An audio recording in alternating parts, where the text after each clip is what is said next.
Please invite Havu Dong to clinic number 3 for an examination. While at the hospital for a vasectomy, I accidentally discovered the school beauty was there for an ultrasound.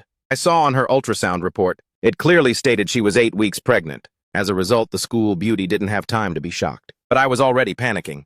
Because 8 weeks ago, after a night of heavy drinking, I had accidentally taken the school beauty's virginity, but she hadn't said a word, just clinging to the wall and running away. I wanted to take responsibility but didn't have the chance. Now I was standing right in front of her, but she didn't recognize my presence at all. We only did it once and I'm pregnant already. Hearing this, I hesitated slightly and asked, "This child is mine, right?"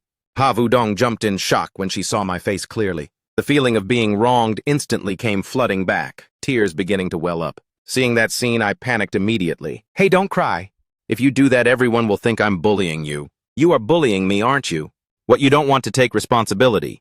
Hearing this, I froze. Am I about to become a dad? And I got it right on the first try. Congratulations, host, you have activated the God-level Milk Dad system. There is no need to doubt it. The child in front of you is indeed your masterpiece. Furthermore, it's a pair of fraternal twins as a reward for the host. Initial startup capital for raising the child is 100,000 RMB.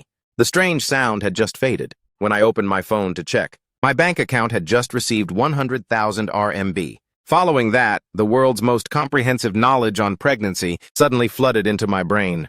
An invisible source of strength also poured into my body. It seemed real now, but I still found it hard to believe. My brows knitted tightly together, and Havu Dong, seeing me silent for so long, thought I didn't believe her. So she choked out, "Do you not believe the child is yours? If you don't believe me, we can do a DNA test." Hearing Havu Dong's hiccups, I woke from my trance, taking a pack of tissues from my pocket to hand to her. "Hey, stop crying. I believe you. A gentleman does what he says and accepts the consequences. I will definitely take responsibility to the end. The system already said it's my flesh and blood, and predicted fraternal twins, so I naturally have absolute faith." After that, I looked at Havu Dong, who was weak and adorable, and said affectionately, "Vu Dong, I will take responsibility.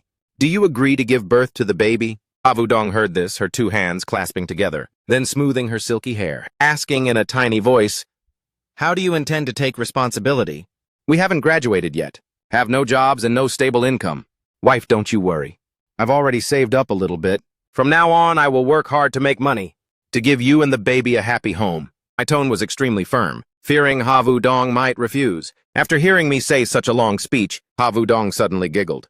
This is what you said, okay, then I will have the baby." Although Havu Dong said it with a bit of a grudge, in her heart she was already overjoyed. Actually, she had liked me since freshman year. Not only was I handsome, but my abilities were also very outstanding.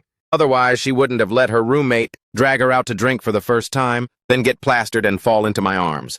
After that, I took Havu Dong to lunch, and after eating, I walked her all the way to the foot of her dorm building. "Thanks for your hard work today. Go inside and get some rest. Tomorrow, I'll take you to the hospital for a full checkup." Havu Dong immediately agreed, her face flashing with joy. I also smiled along with her, humming a tune all the way back to my room. In the afternoon, I finished the project early that I had received beforehand to hand over, adding the 100,000 RMB the system gave me earlier. So now my slush fund had over 200,000 RMB. I have to find a time to go out and rent a house. Vu Dong is pregnant. Staying in the dorms forever really isn't convenient at all. Host detected needing to take the baby for a full checkup. To facilitate transportation, the host is rewarded with a full-option purple Xiaomi SU7. Beautiful, a Xiaomi SU7. This system is also damn too high-end. Waking up the next morning, I found an extra car key on the table. Without thinking much, I grabbed it and dashed straight to the school parking lot. Just as I arrived, a twilight purple Xiaomi SU7 instantly caught my eye. Afterward, I excitedly sat in the driver's seat, driving straight to the foot of Havu Dong's dorm building, then took out my phone to call. "Vu Dong, are you awake?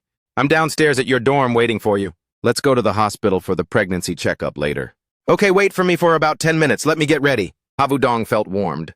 She saw that I was very caring, which made her and the baby in her belly feel very happy. Not long after, Havu Dong trotted down from the dorm, seeing that I hurriedly stepped forward to steady her. "Wife, be careful not to fall." Havu Dong heard that, her small face blushing instantly. I was momentarily mesmerized, just glued to her. "You look beautiful today. You sure have a silver tongue. Let's go quickly." Afterward, I hugged Havu Dong, opened the car door, and invited my wife inside. My constant teasing made Havu Dong's face flush red immediately. Who is your wife?" After getting into the car, Havu Dong couldn't help asking, "Did you just buy this car?" "That's right, Vu Dong. You must have a driver's license already, right?" "Yes, I do." Then from now on you drive this car. That way it's convenient for you and the baby. No, that's not necessary. I'm not very good at driving yet. Maybe you should just drive it. There are still other cars. Let's just decide it that way. I'll teach you how to drive then. I didn't let her refuse locking it in directly. At the hospital, I went with Ha Vu-dong to start the checkup. A while later, the results were in. The fetus was developing completely normally. Just as the two of us were about to leave, a shadow suddenly appeared before us, Brother Bach. Why are you here? Chu Tuan was my roommate. Today he was also here for a health check. Unexpectedly, we bumped into each other. Seeing that, I pulled Chu Tuan into a corner and whispered, saying a quick word to him. Hello, sister-in-law. Seeing Ha Vu-dong's face blush uncontrollably, I was about to tease her a bit more, when a system notification rang in my head. Detected host taking the baby for its first checkup. Reward the most beautiful apartment in Kim Lon Fu. Detected host gifting a Xiaomi SU7 to Ha Vu-dong. Reward a Baka 680 car. This system is truly amazing. At this moment, I was extremely excited. A Maybach S680 worth over 3 million yuan. The most beautiful apartment in Kim Lon Fu worth over 5 million yuan. My net worth is about to hit the 10 million RMB mark already. It turns out, as long as I treat Vu-dong and the child well, the system will treat me generously. Thinking of this, the love I held for Ha Vu-dong deepened even further. Afterward, I reached out, gently taking her fair hand. Looking tenderly at her, Vu-dong, let's go. Afterward, we drove the Xiaomi SU7 back, though the destination wasn't Van Hai University, but a high-end residential area near the school. Ha Vu-dong looked at the high-rise building ahead, unable to help but zone out for a moment. Where is this? Are we not going back to school? This isn't a school, it's Kim Lon Fu. Our future nest. Future, you even bought a house here. That's right, you're pregnant, so staying in the dorm forever definitely won't do. So I bought a unit. That way it's convenient for me to take care of you every day. That must have cost a lot of money. Where did you get so much money? Naturally, I couldn't say the system gave it to me, so I made up an excuse to gloss over it. So let's find a time soon to move in here, okay? So, this is living together, isn't that a bit too fast? After living together, will Kobach reveal his true colors, I wonder? Everything Kobach just said wasn't unreasonable. We can't just stay in the dorms forever, wife. What are you thinking about so intensely? Who is your wife? It's not that yet. Technically, a wife, be gentle now. I know I'm wrong, dear. I won't dare do it next time. Let's go up and see the house. Humph!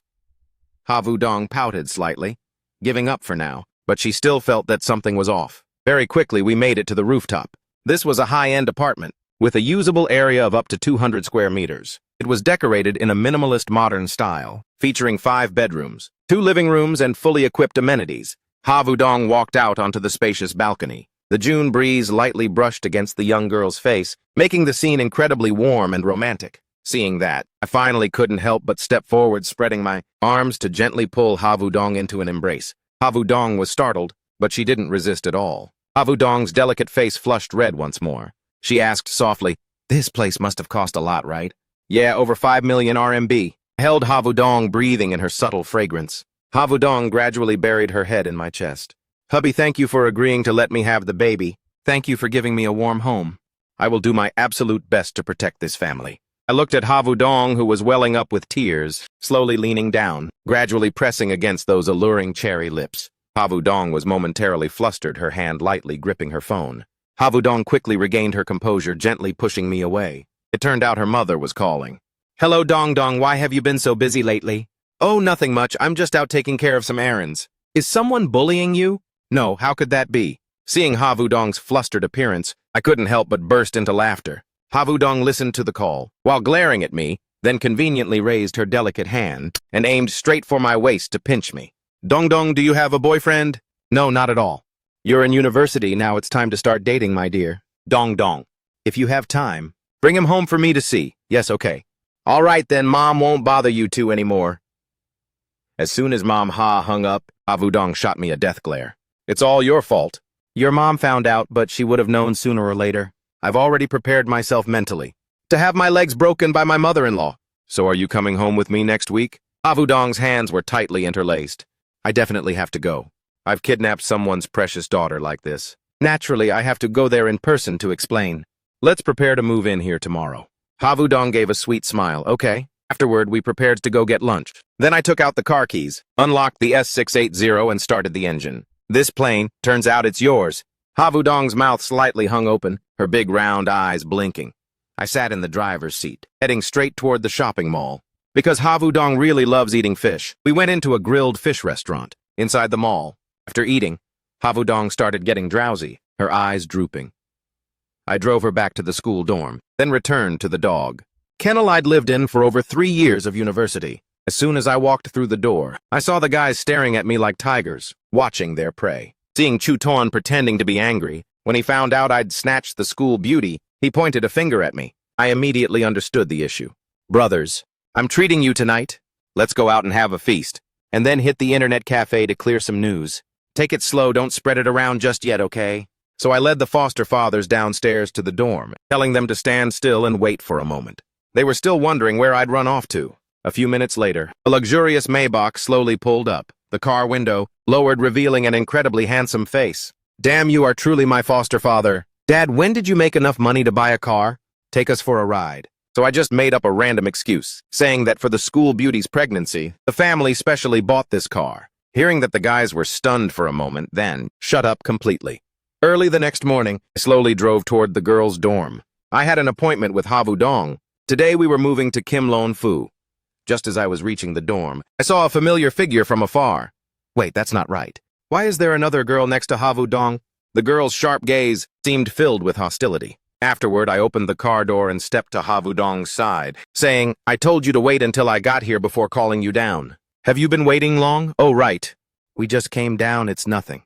This is my roommate, Lu Vu-han. She insisted on tagging along no matter what. Initially, I intended to greet her politely, but unexpectedly the girl immediately demanded, So you're the one who snatched my dong-dong away? That's right. From now on, just leave dong-dong for me to take care of. In your dreams. If you want to have dong-dong, you have to go over my dead body. Lu Vu-han said that and pulled dong-dong's suitcase, heading straight for the car. I didn't know whether to laugh or cry, holding Ha Vu-dong's hand as we trailed behind her. In a flash, we arrived at Kim Lon-fu. After parking, we moved all the luggage inside. The system announced, Congratulations, host, on your first time moving house for the baby. Reward 5-star chef skills. Complete set, please check.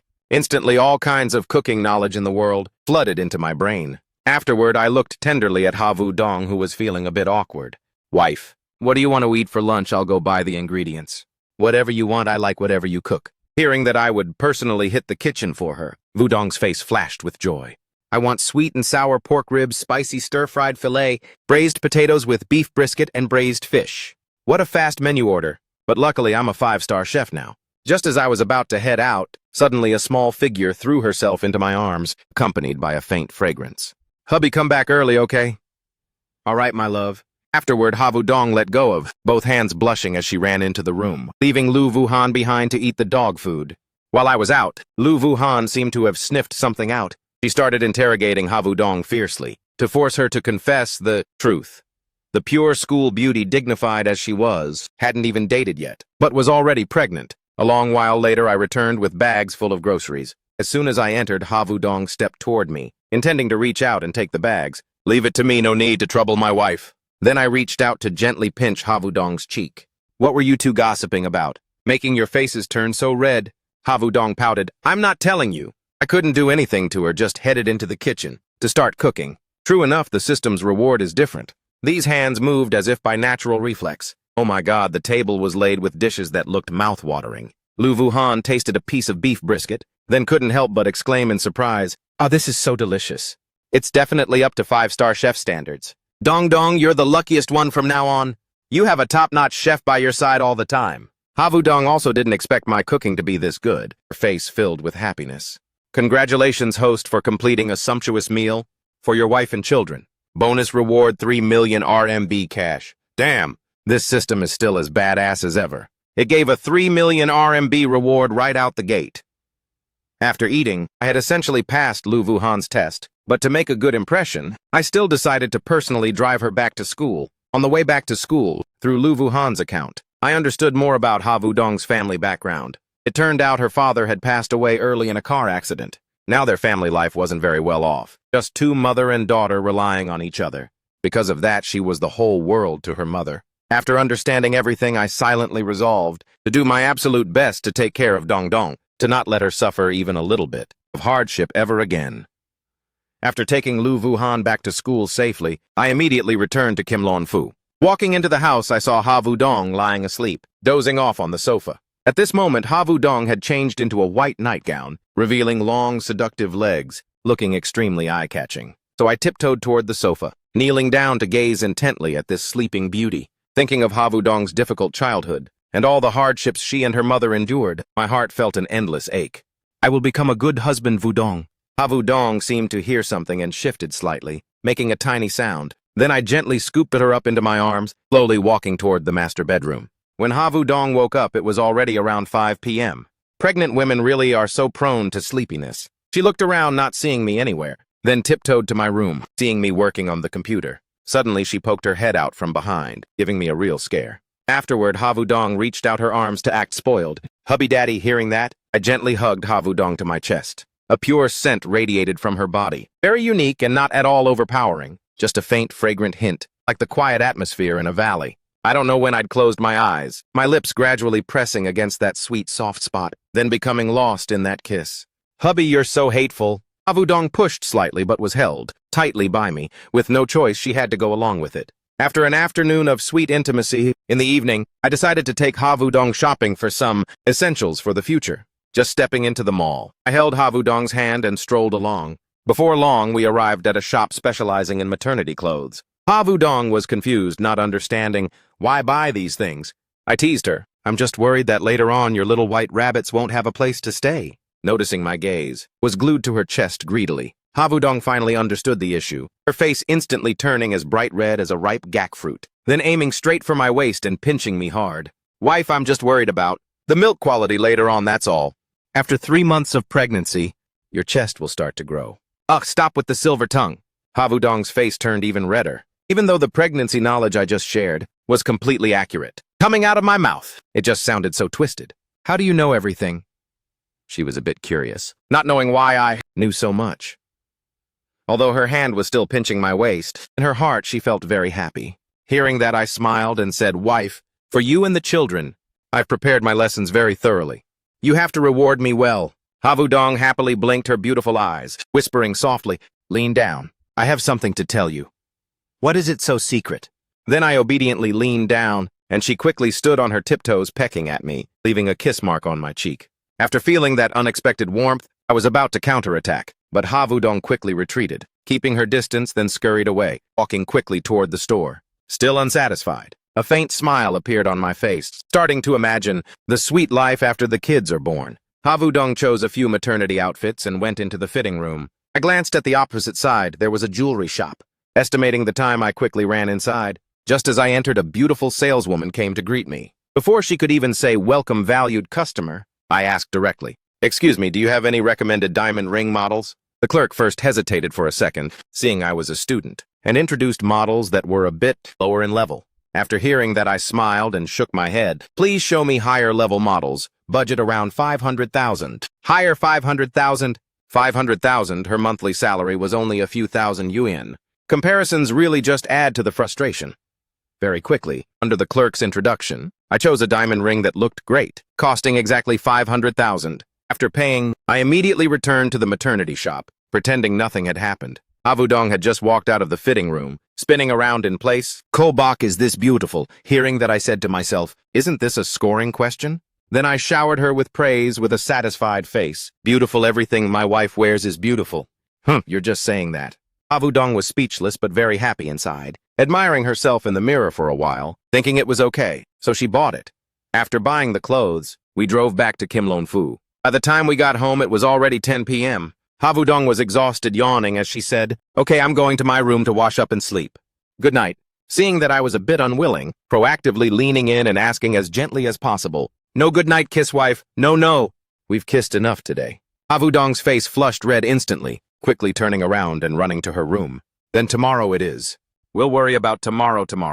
Ha Dong went to her room and closed the door softly. Along with the sound of the door closing, the system sound rang out right on time. Congratulations, host, you successfully went with Ha Dong to shop for maternity items. The reward is a luxury shop at Kimlon Square. Regarding this, I was already too used to it, not shouting holy crap like before, but in my heart I was still quite excited. The cheapest luxury shop in Kimlon Square was worth 8 million yuan. The following 2 days, we didn't go to school, just enjoying our sweet world for two. Dong relaxed on the lounge chair, gazing at the sparkling lake while I fed her. That night, thunder suddenly rumbled, bolt of lightning tearing through the sky. Havudong was sleeping soundly, startled awake by the loud thunder, trembling as she curled up terrified to the point that her face was drained of all color. Havudong had been afraid of thunder since childhood, and now being pregnant, the feeling of fear was even more magnified. The anxious feeling just kept growing.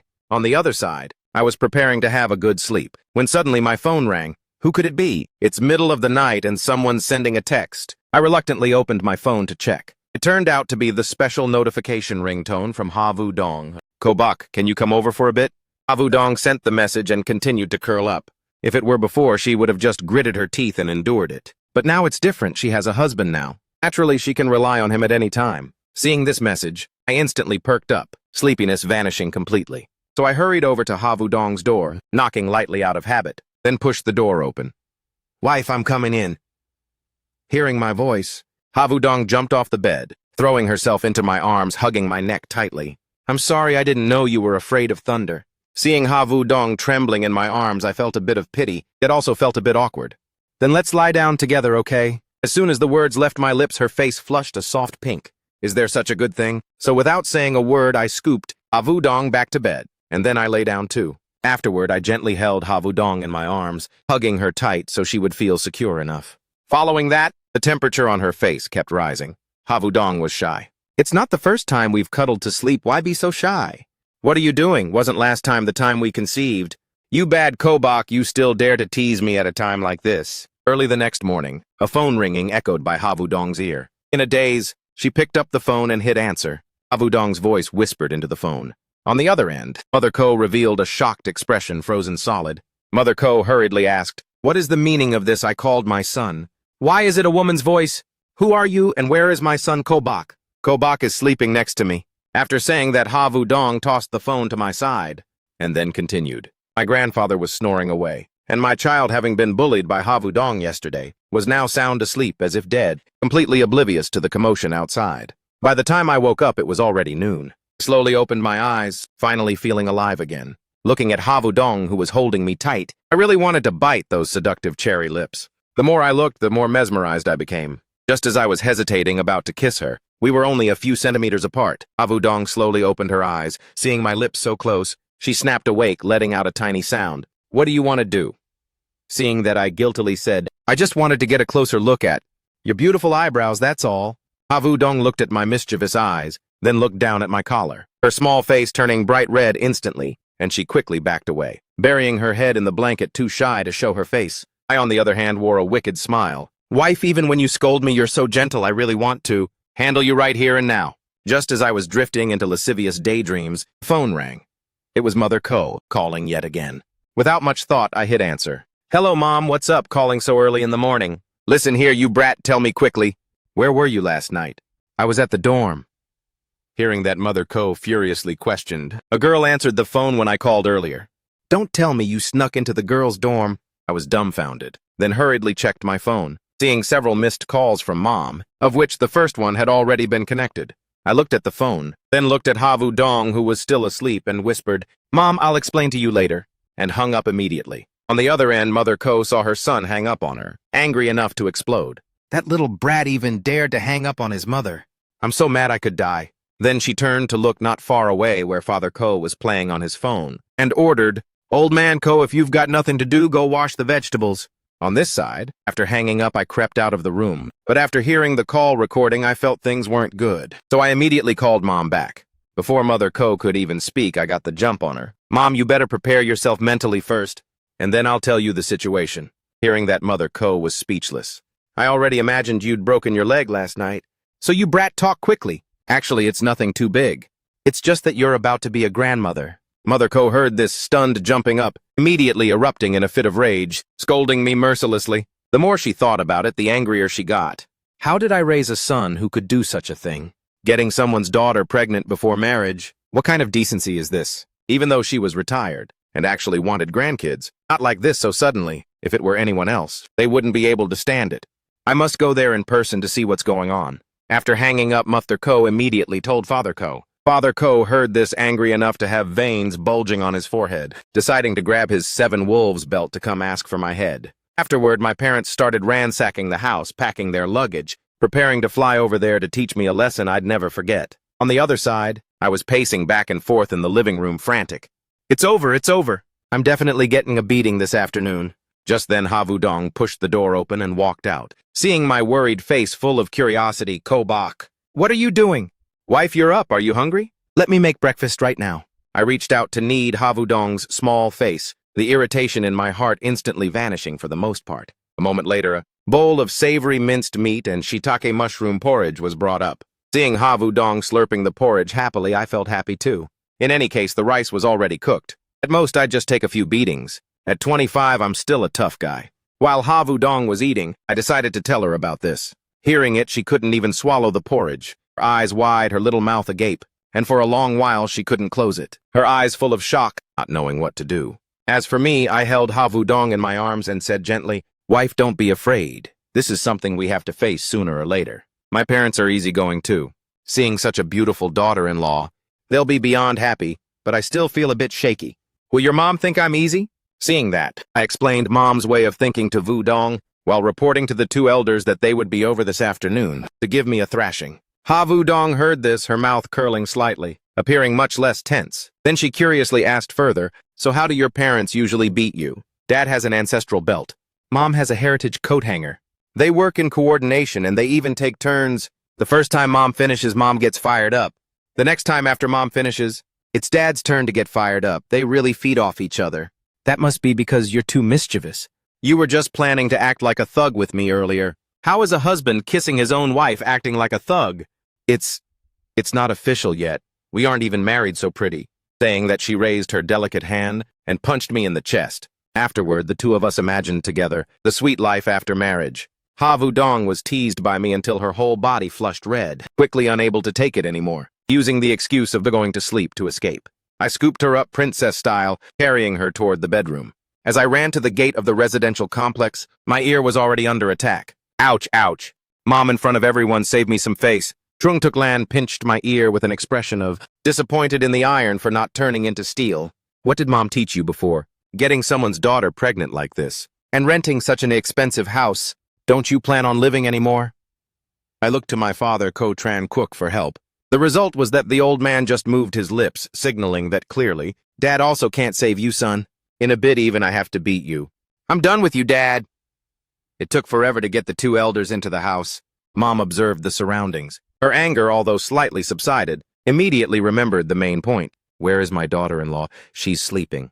I'm going to cook. I hurriedly dove into the kitchen to take refuge. Wudong only eats the rice you cook. Mom heard this, her eyes rolling all the way to the sky. But for the sake of her grandchild, she held it in. The chicken just finished stewing. The fragrance lured Ha Wudong out. She drowsily walked to the living room. Ko Bak, it smells so good. Before she finished speaking, she saw the two elders sitting rigidly.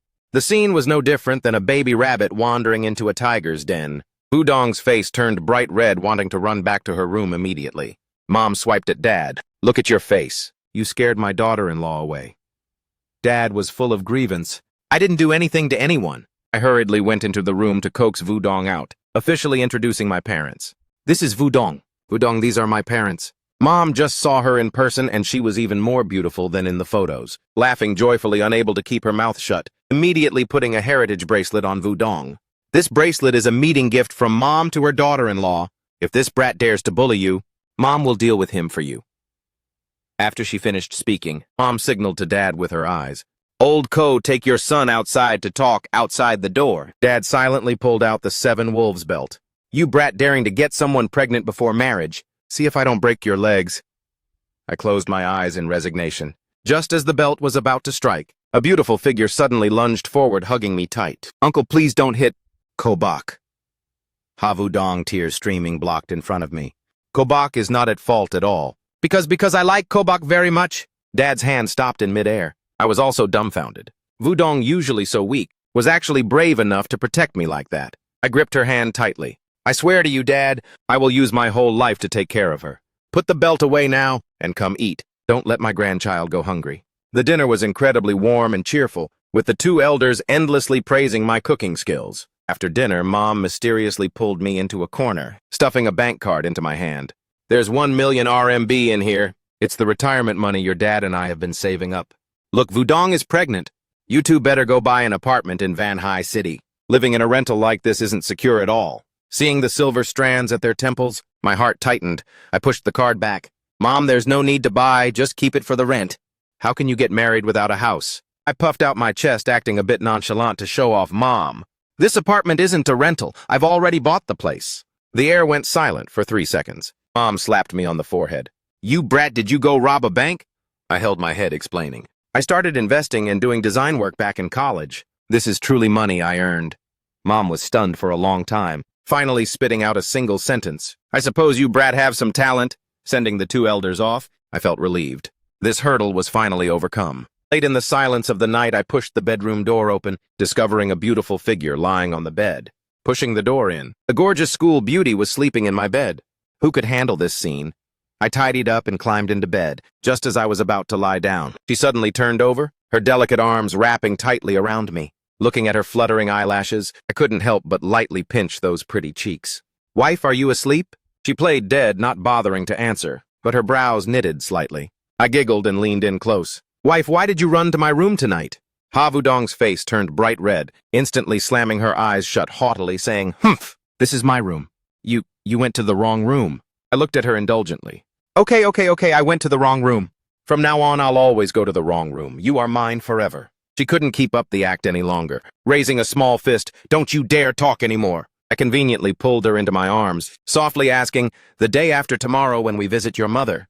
What do you think she'll like? Ha Wudong buried her face in my chest, rubbing against me. Just buy some fruit. My mom isn't picky. How can that be? I've kidnapped her precious daughter. The first visit has to be very formal.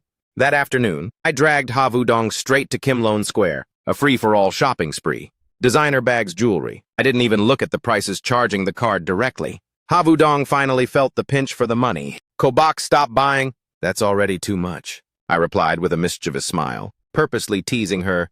We don't have to buy if you don't want to, but you have to kiss me once. Ha Wudong's face was as red as a ripe apple, hesitating for a long while. Let's figure it out when we get home. There are too many people here. Let me take you to see something cool. I dragged her straight to the 5th floor. This was the system reward. It had just gifted a luxury shop, measuring 150 square meters right in Kimlone Square. In this land where every inch is gold, the mall manager had been waiting for a long time, respectfully handing over the documents. Mr. Ko, you just need to sign here. Ha Wudong was stunned, her little mouth agape. When did you buy a shop? I signed generously, then turned around. Wife, how about opening a fish restaurant here? She was confused. Why a fish restaurant? I squeezed her palm gently and looked into her eyes, speaking sincerely, because my wife loves eating fish the most. The girl was dazed, her eyes suddenly turning red, hugging me tightly, moved and refusing to let go. Back home that evening, she told her best friend all about it. Another extreme dose of dog food. I saw her mood was quite good, but in my heart I was starting to worry. Before sleep, I brought her a glass of hot milk, whispering, Tomorrow will your mother chase me out? Ha Wudong giggled, suddenly leaning in to bite my cheek hard. Rest assured I'll help you. This bite was a bit painful, but truly very sweet. But will tomorrow go well? I hugged her, still feeling uneasy. Early the next morning, the two of us had a disagreement over which car to drive. Ha Wudong grabbed my hand, wanting to drive the purple Xiaomi SU7. The reason was that the Maybach was too ostentatious. I refused immediately. No way. I'm going this time so your mother will agree to let you marry me. If it's not ostentatious, I'll look too ordinary.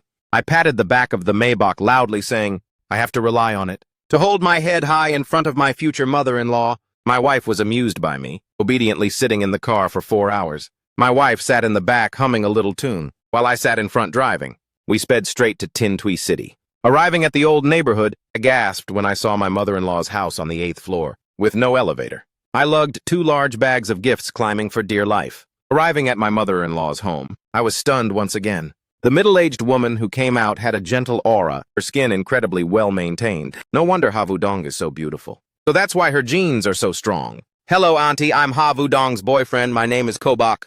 My mother-in-law took the gift bags, smiling and inviting us in for lunch. The table was full of everything Ha Wudong loved to eat. To make a good impression, I peeled shrimp and served food throughout the meal, serving extremely thoughtfully. Mother-in-law watched the two of us making eyes at each other, suddenly smiling and asking, How did you two meet? This was truly a killer question. Ha Wudong and I looked at each other, then in unison, at a school party. Mother-in-law's eyes flashed. She knew but didn't say it, smiling in a way that made me shudder. After we finished eating, mother-in-law looked at the pile of supplements and expensive jewelry on the floor, finally getting to the main point. She looked at the two of us who were incredibly tense, her tone still as gentle as before. Dong Dong, is there something you're hiding from Mom? This looked gentle, but in reality it was filled with pressure. Avu Dong gripped my hand tightly, taking a deep breath, finally confessing, Mom, actually, I'm pregnant. Actually, I'm pregnant. As soon as that sentence was out, the air seemed to freeze. Mother-in-law's eyes popped open. I hurriedly stood up straight. Auntie, it's all my fault. If you want to hit or scold me, just take it out on me. I absolutely will not fight back. Mother-in-law took a deep breath, pointing to Dong Dong's bedroom. You come in here with Mom. As the door closed, my heart leaped up to my throat. 10 minutes later, mother and daughter walked out. Mother-in-law's expression, while softened a bit, was still very serious. Kobak, you said you'd take responsibility. How exactly do you intend to do that? Auntie, as long as you agree. Tomorrow I'll take Wudong to register our marriage. The wedding will definitely be a grand event. Talk is cheap. Don't let the child be born and have to survive on air. Mother-in-law hit the nail on the head. I had prepared beforehand, so I took out my phone. Auntie, look. I bought a house in Kim Loan Phu Van Hai City. On the red book, it's in both of our names. Mother-in-law took the phone. The moment she saw it, her eyes clearly lit up. Adding her daughter's name to this was so simple, yet it was a deadly trump card. Furthermore, although I haven't graduated yet, I have always been investing to earn money. Raising Wudong and the child definitely won't be a problem. Mother-in-law sighed, shaking her head helplessly. The rice is already cooked. Can I still tear this loving couple apart? Wudong's eyes reddened. Mom, thank you, Auntie. I was so moved I nearly knelt down and kowtowed to my mother-in-law. Mother-in-law suddenly turned stern. Kobak! Remember what you said. If I find out Dong Dong is suffering any grievances, I absolutely will not spare you. You can rest assured. If I ever falter in any way, I'll bring my head to you. His mother-in-law actually arranged for him and Xia Yudong to stay in the same room. This wingman assist was absolutely god-tier. Xia Yudong blushed furiously with embarrassment, pushing him to go change into his pajamas. Wife, your mom already gave her approval. Isn't it time to change how you address me? He took the chance to act needy. Hubby. She gave him a huffy glare, but her voice was as sweet as cotton candy. Right at that moment, crisp ping suddenly echoed in his mind. Ding, congratulations to the host for passing the mother-in-law's trial. The reward is a penthouse at Era Garden, in Jingshui City. Lucky draw mechanic activated. Would you like to draw now? In his heart, he silently prayed, using my roommate Chu Joan's luck, where he always hits pity and has to max out every gotcha banner as a sacrifice. Please give me a god teardrop, Ding. Congratulations, you have received a free shop renovation voucher. The system even added a bonus note. It was originally better luck next time, but due to the successful roommate sacrifice, fate has been forcefully altered. Joan, I'm so sorry, man. Meanwhile, at a school dorm far away, Chu Joan looked at his screen, which once again forced him to hit hard pity to get his drop. He let out a tragic wail. Who the hell is trolling me right now? Early the next morning, while Xia Yudong was still sleeping in, he quietly snuck out of the room. Just then, his phone rang. It was the sales manager from Era Garden. Sir, your penthouse in Building A Unit 1201 is fully ready. You can come over to claim it at any time. This system's efficiency is absolutely cracked. Just as he hung up and turned around, his mother-in-law was already standing there watching him. Goodbye. What do you think of Yudong? Gentle, kind, strong and decisive. She's the most wonderful person, Ma. His mother-in-law's eyes rimmed with red. This girl has grown up without a father since she was little. She has a lot of pride and is very sensitive. I'm entrusting my only daughter to you. Please be patient with her. Don't worry, Ma. Ma, don't you worry. I'll definitely take great care of Yudong. To show his determination, he immediately made a small request. Ma, I want to learn how to cook from you in the evenings. I want to master that hometown flavor of yours. That way, whenever Yudong misses home, I can cook it for her. His mother-in-law was stunned for a moment. Then she smiled so wide her mouth could barely close. Of course I'll teach you. That's exactly how it should be. Winning over a mother-in-law really comes down to the little details. After dinner, he and Xia Yudong held hands taking a stroll in the little park downstairs. This was where she grew up, filled with her childhood memories. Goodbye, isn't it beautiful here? She put on a cute little expression, looking like she was waiting for a compliment. He immediately pulled her into his arms, playfully saying, It really is beautiful, but you just called me the wrong name. You're supposed to call me hubby now. Xia Yudong's face instantly flushed as she mumbled, I'm still not used to it. He then lifted her chin. Say it a few times and you'll get used to it right away. She blinked, her big round sparkling eyes, meekly calling out, Hubby, hubby. With just that one single word, his whole body went weak the moment he heard it. Just as he was about to do something, a sound suddenly came from the bushes. Meow! A chubby striped tabby cat squeezed its way out. Xia Yudong's eyes lit up. Shaoli, you still remember me? The wife, who was just being bashful a second ago, instantly turned into a total cat servant. The moment he reached his hand out to pet the cat, it acting all stuck up and dodged him. Xia Yudong smiled and handed him a packet of treats. If you want to pet it, you gotta pay the toll first. This little cat really only became friendly when food was involved. Only after eating did it obediently nuzzle its head against his hand for pets. Watching Xia Yudong's peaceful side profile under the street lamp, he felt this moment was truly beyond wonderful. Back in the room, lying on her familiar bed, he said in a secretive tone, "Wife, tomorrow I'm taking you somewhere awesome. Where to? Are you hiding something from me again? It's a good thing, but you have to give me a kiss first. Before I tell you." She hesitated for a moment, leaning in, intending to just kiss his cheek. He had already anticipated that move, so he turned his face around, planting a perfectly accurate kiss without missing a millimeter, right onto those cherry-like lips for a very long time. It felt like a spring breeze meeting summer rain. Yudong huffily punched his chest lightly. "Didn't I say a kiss on the cheek?" He thick-skinnedly held her tight. You told me to kiss your cheek." She gave his waist a sharp pinch. Only then did her anger cool down. "All right, tomorrow I'm taking you to see our new home." A real surprise. The girl in his arms finally quieted down, breathing gradually becoming steady.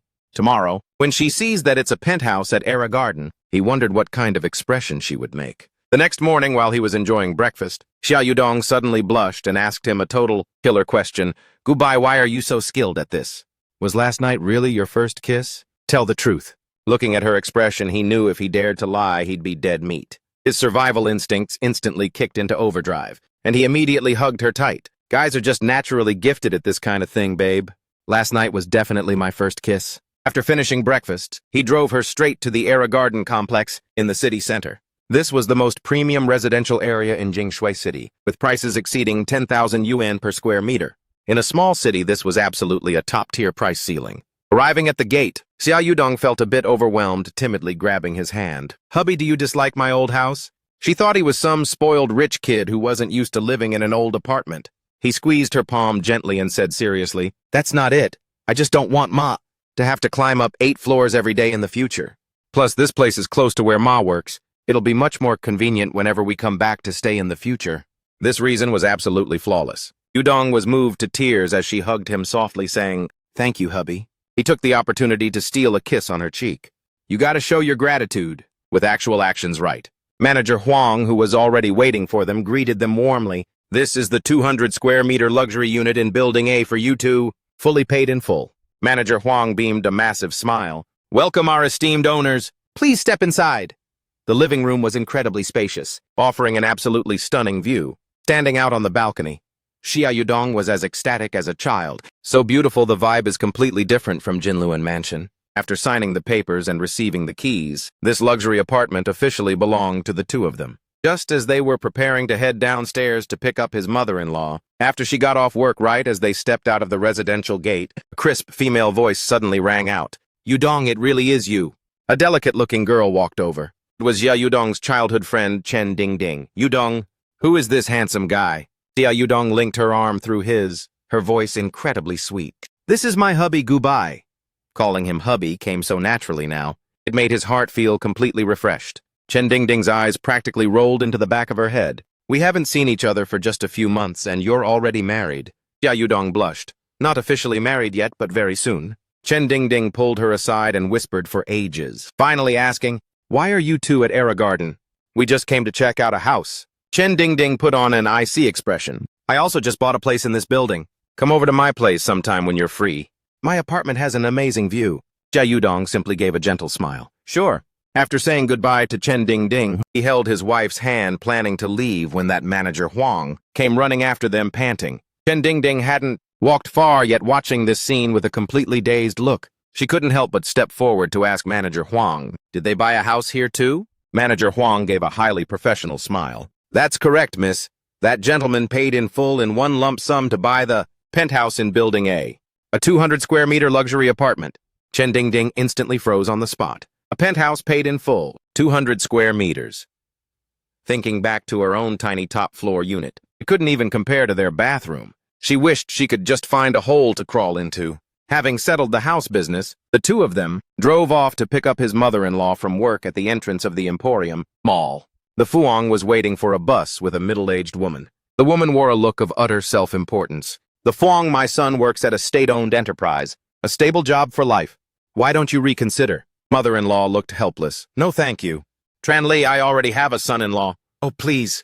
He hasn't even graduated. How could he have any future?" "Finding a job nowadays is really difficult, unlike my son." Before she could even finish, I braked my shiny Maybach, stopping right in front of the two of them. The window lowered. Havu Dong poked her head out. "Mom, get in the car." Mother-in-law was stunned at the sight of such a luxurious car. Tran Lei, on the other hand, looked like a duck whose throat had been strangled. Her voice suddenly cut off. "Mom, get in. Let's go home and cook dinner." I smiled and greeted her, then added, "Auntie Tran, why don't we give you a ride?" Tran Lei's face turned bright red, and she hurriedly waved her hands. No need. My son will be here to pick me up in a moment." Mother-in-law straightened her back, opened the car door, and climbed inside, turning back to tell Tran Li, "Well, my son-in-law is here to pick me up, so I'll be going now." The car started moving. Looking through the rear-view mirror, I saw Tran Lei huddled, struggling at the bus stop. Inside the car, mother-in-law touched the leather seats, feeling a bit anxious. "Son, this car must be very expensive, right?" Her family was likely worried that the wealth gap was too large, fearing her daughter would suffer. I hurriedly reassured her, "Don't worry, Auntie. My parents are very open-minded people." Mother-in-law finally breathed a sigh of relief, watching the loving look between her daughter and son-in-law. Through the rear-view mirror, unable to help but smile to herself. By the time we got home, I didn't say a word and dove straight into the kitchen. Mother-in-law intended to go in and help, but I smiled and pushed her back out. Very quickly, 4 main dishes and 1 soup were served on the table. Steamed sea bass, stir-fried beef with onions, every single one was what my wife loved. Mother-in-law took a bite, her eyes lighting up. "Auntie, your cooking is even better than the restaurant chefs." Taking advantage of her enjoying the meal, I got straight to the point. "Mom, about my apartment at Hoa Vianera. Once the renovation is finished, why don't we all move in there together?" Mother-in-law paused with her chopsticks, her first reaction being to refuse. "That's too expensive, son. This old house is still perfectly fine to live in. Listen to Mom and return that apartment." I had long been prepared and played my trump card. "Mom, it's closer to your work and there are no stairs to climb. Most importantly for Vu Dong and the baby in her belly. The living environment has to be excellent." Just mentioning the grandchild, mother-in-law's heart softened and she implicitly agreed. During nap time, my wife was dozing off in the room, wanting to follow her style. Watching her sleep soundly like a little piglet, I couldn't bear to wake her, so I secretly snuck out of the house, first dropping mother-in-law off at work, then driving straight to the interior design company. At 5 p.m., Avu Dong woke up to find I wasn't home, so she video called to check on me immediately. Knowing I was out taking care of the new house's decor, she felt a pang of pity, and suddenly had a strange idea, insisting on going to the kitchen to cook me a delicious meal. As a result, as soon as she entered the kitchen, the smell of oil smoke hit her stomach, instantly turning it over. She had to run to the bathroom, vomiting until she lay limp on the sofa, tears falling incessantly. I saw mother-in-law had returned. As soon as she stepped inside, she saw this heartbreaking scene. Havu Dong's eyes were red, her voice hoarse. "Hubby, I wanted to cook for you, but My heart suddenly tightened. I pulled her into my arms, gently wiping the tear streaks from the corner of her eyes. "Silly girl who asked you to go into the kitchen." I looked at her pale, small face, then seriously ordered like a domineering CEO. "From this day forward, the kitchen is your no-go zone. Your husband will handle all the chores, you hear me?" Havu Dong leaned into my chest. The discomfort from a moment ago seemed to have vanished significantly, and she obediently nodded. "Yes, I got it." Mother-in-law, standing beside us, witnessed this scene and quietly turned into the kitchen, a satisfied smile playing on her lips. Because of morning sickness, she couldn't eat much. By the time we went for a stroll by the river, Havu Dong's belly had already started protesting. Walking past a popular ice cream shop, the girl's eyes instantly lit up. "Hubby, I want the strawberry flavor." How could I resist her pleas? I lightly kissed the back of her hand. "Sure thing, my love. Just sit here and wait for me, okay?" I saw the queue was quite long, so I told her to find a seat first. Just as I was standing in line, a young man with a Korean-style haircut approached from the opposite side. "Havu Dong, hey beautiful, can I have your Zalo?" Havu Dong politely refused. "Sorry, I'm already married." The guy glanced around. Seeing she was all alone, he thought she was lying. "Stop joking, I just want your contact info." "Why act so stuck up?" I walked up with a large strawberry ice cream, staring coldly at him. "Didn't she say she's already married?" "I am her husband." As soon as the guy looked up and saw I was half a head taller than him, and my gaze sharp as a knife, he immediately trembled, scurrying into the crowd before running off. Next time you see him, just call me and see if I deal with him. I handed her the ice cream, the special kind. The ice cream was truly massive. Havudong hadn't even eaten half of it. When she found she couldn't eat anymore, she gave me a pitiful look. "Hubby, I can't finish it." I helplessly took it, finishing it all in just a few bites. "Did you plan this from the start?" She stuck out her tongue and dragged me off as we ran away. There's a surprise ahead. At the end of the riverbank, an old man was sitting by a hawthorn candy stall, with only one skewer left. Havudong excitedly pointed at it. "That's the old man. When I was little, he used to give me hawthorn candies, so the old man could go home early. I paid him to buy the whole thing." Havudong took the hawthorn skewer, laughing happily like a child. "Grandpa, do you remember me?" The old man's cloudy eyes suddenly lit up. He carefully scrutinized her. "Are you the little girl who used to eat my hawthorn candies when you were little? Here, take this last strawberry hawthorn candy. It's a gift." The kind smile of the old man, along with the bright red candy in her hand, instantly brought Havudong back to her childhood days. To thank the old man for his kindness all those years ago, I silently left a 100 RMB note on the stall. On the way home, the girl ate it with such delight. "Hubby, do you want some? Do you want to eat?" I smiled wickedly and shook my head no. But just as she put the last piece in her mouth, I hugged her waist and leaned down to kiss her for a long time. I licked my lips. That truly was very sweet. Havudong was shy enough to turn bright red, chasing me. "Kobak, you dared to steal my hawthorn candy?" I wore a thick-skinned, shameless face, spreading my hands. Why would I crave stealing? I was just enjoying the flavor of my wife.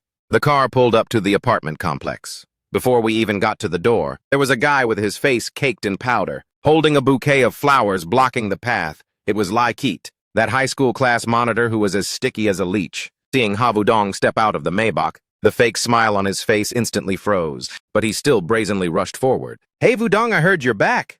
"This bouquet is for you, Laikit. I'm married. Please respect yourself." "Vudong, what prospects does that boyfriend of yours have?" "I've just started working at a prestigious enterprise." Before he could finish, he saw me step to her side. "If you dare to pester my wife again, I'll break your legs." I added a kick to his rear, sending him face-planting.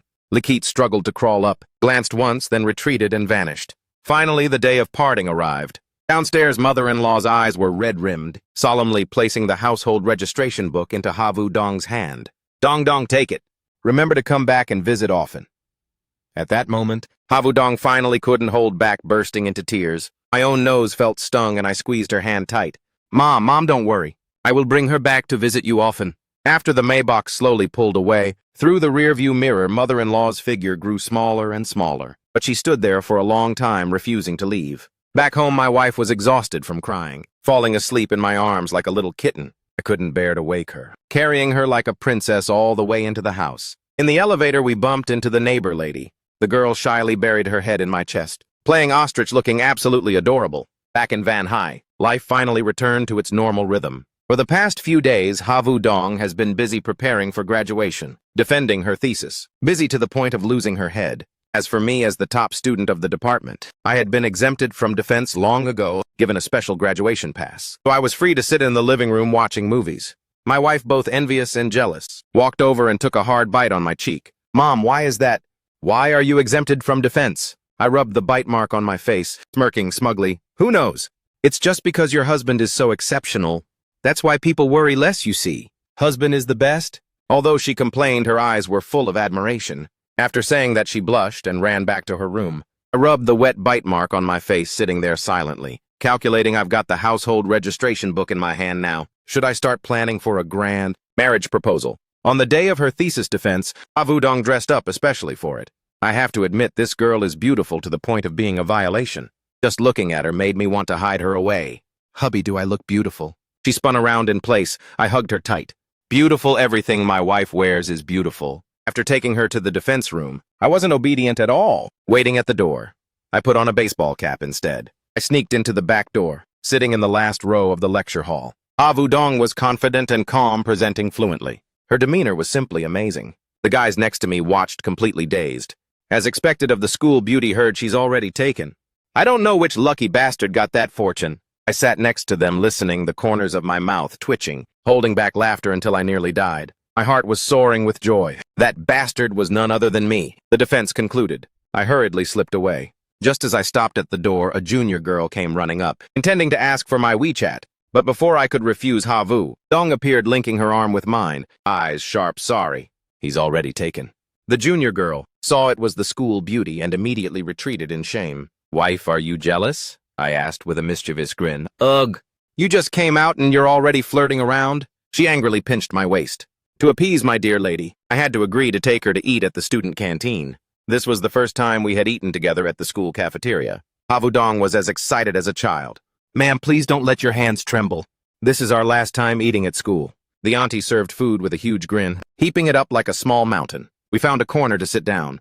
Havudong picked out the braised fish for me, then picked up a shrimp and brought it right to my lips. How could a meal be this affectionate? She didn't notice that. The surrounding air seemed to have frozen. Quick look, that's the school beauty. Who is that sitting next to Havudong? Oh my God, they're even feeding each other. Don't know which bored soul took photos, posting them on the school forum. I just opened my phone to check. In the roomy chat group, it was all screams of agony. Brother Bach, you're famous. You've become the public enemy of the whole school. I went on the forum to see the pinned post title, Shock of the Century School Beauty. Feeds a mysterious man at the canteen. Below the comment section was all, draw your swords. Let's form a group to take him out. I felt a chill run down my spine. Wife, I think I'm about to be beaten to death. Havudong looked at the phone laughing until she shook all over. It's okay, sister here has got your back. This girl, whom I usually bully, today wanted to rise up in insurrection. I flushed red. For the sake of my survival, I had to swallow my pride and endure. I leaned close to her ear and whispered, Sister, dear sister. Havudong was instantly thrilled, tiptoeing up to peck my lips. Good boy, here's your reward. Just this. How does this help me solve that problem? She shook her phone, laughing triumphantly. Check the forum. I clicked to check. The pinned comment, the very latest, was posted by her own account full of audacity. Stop guessing. That's not a boyfriend.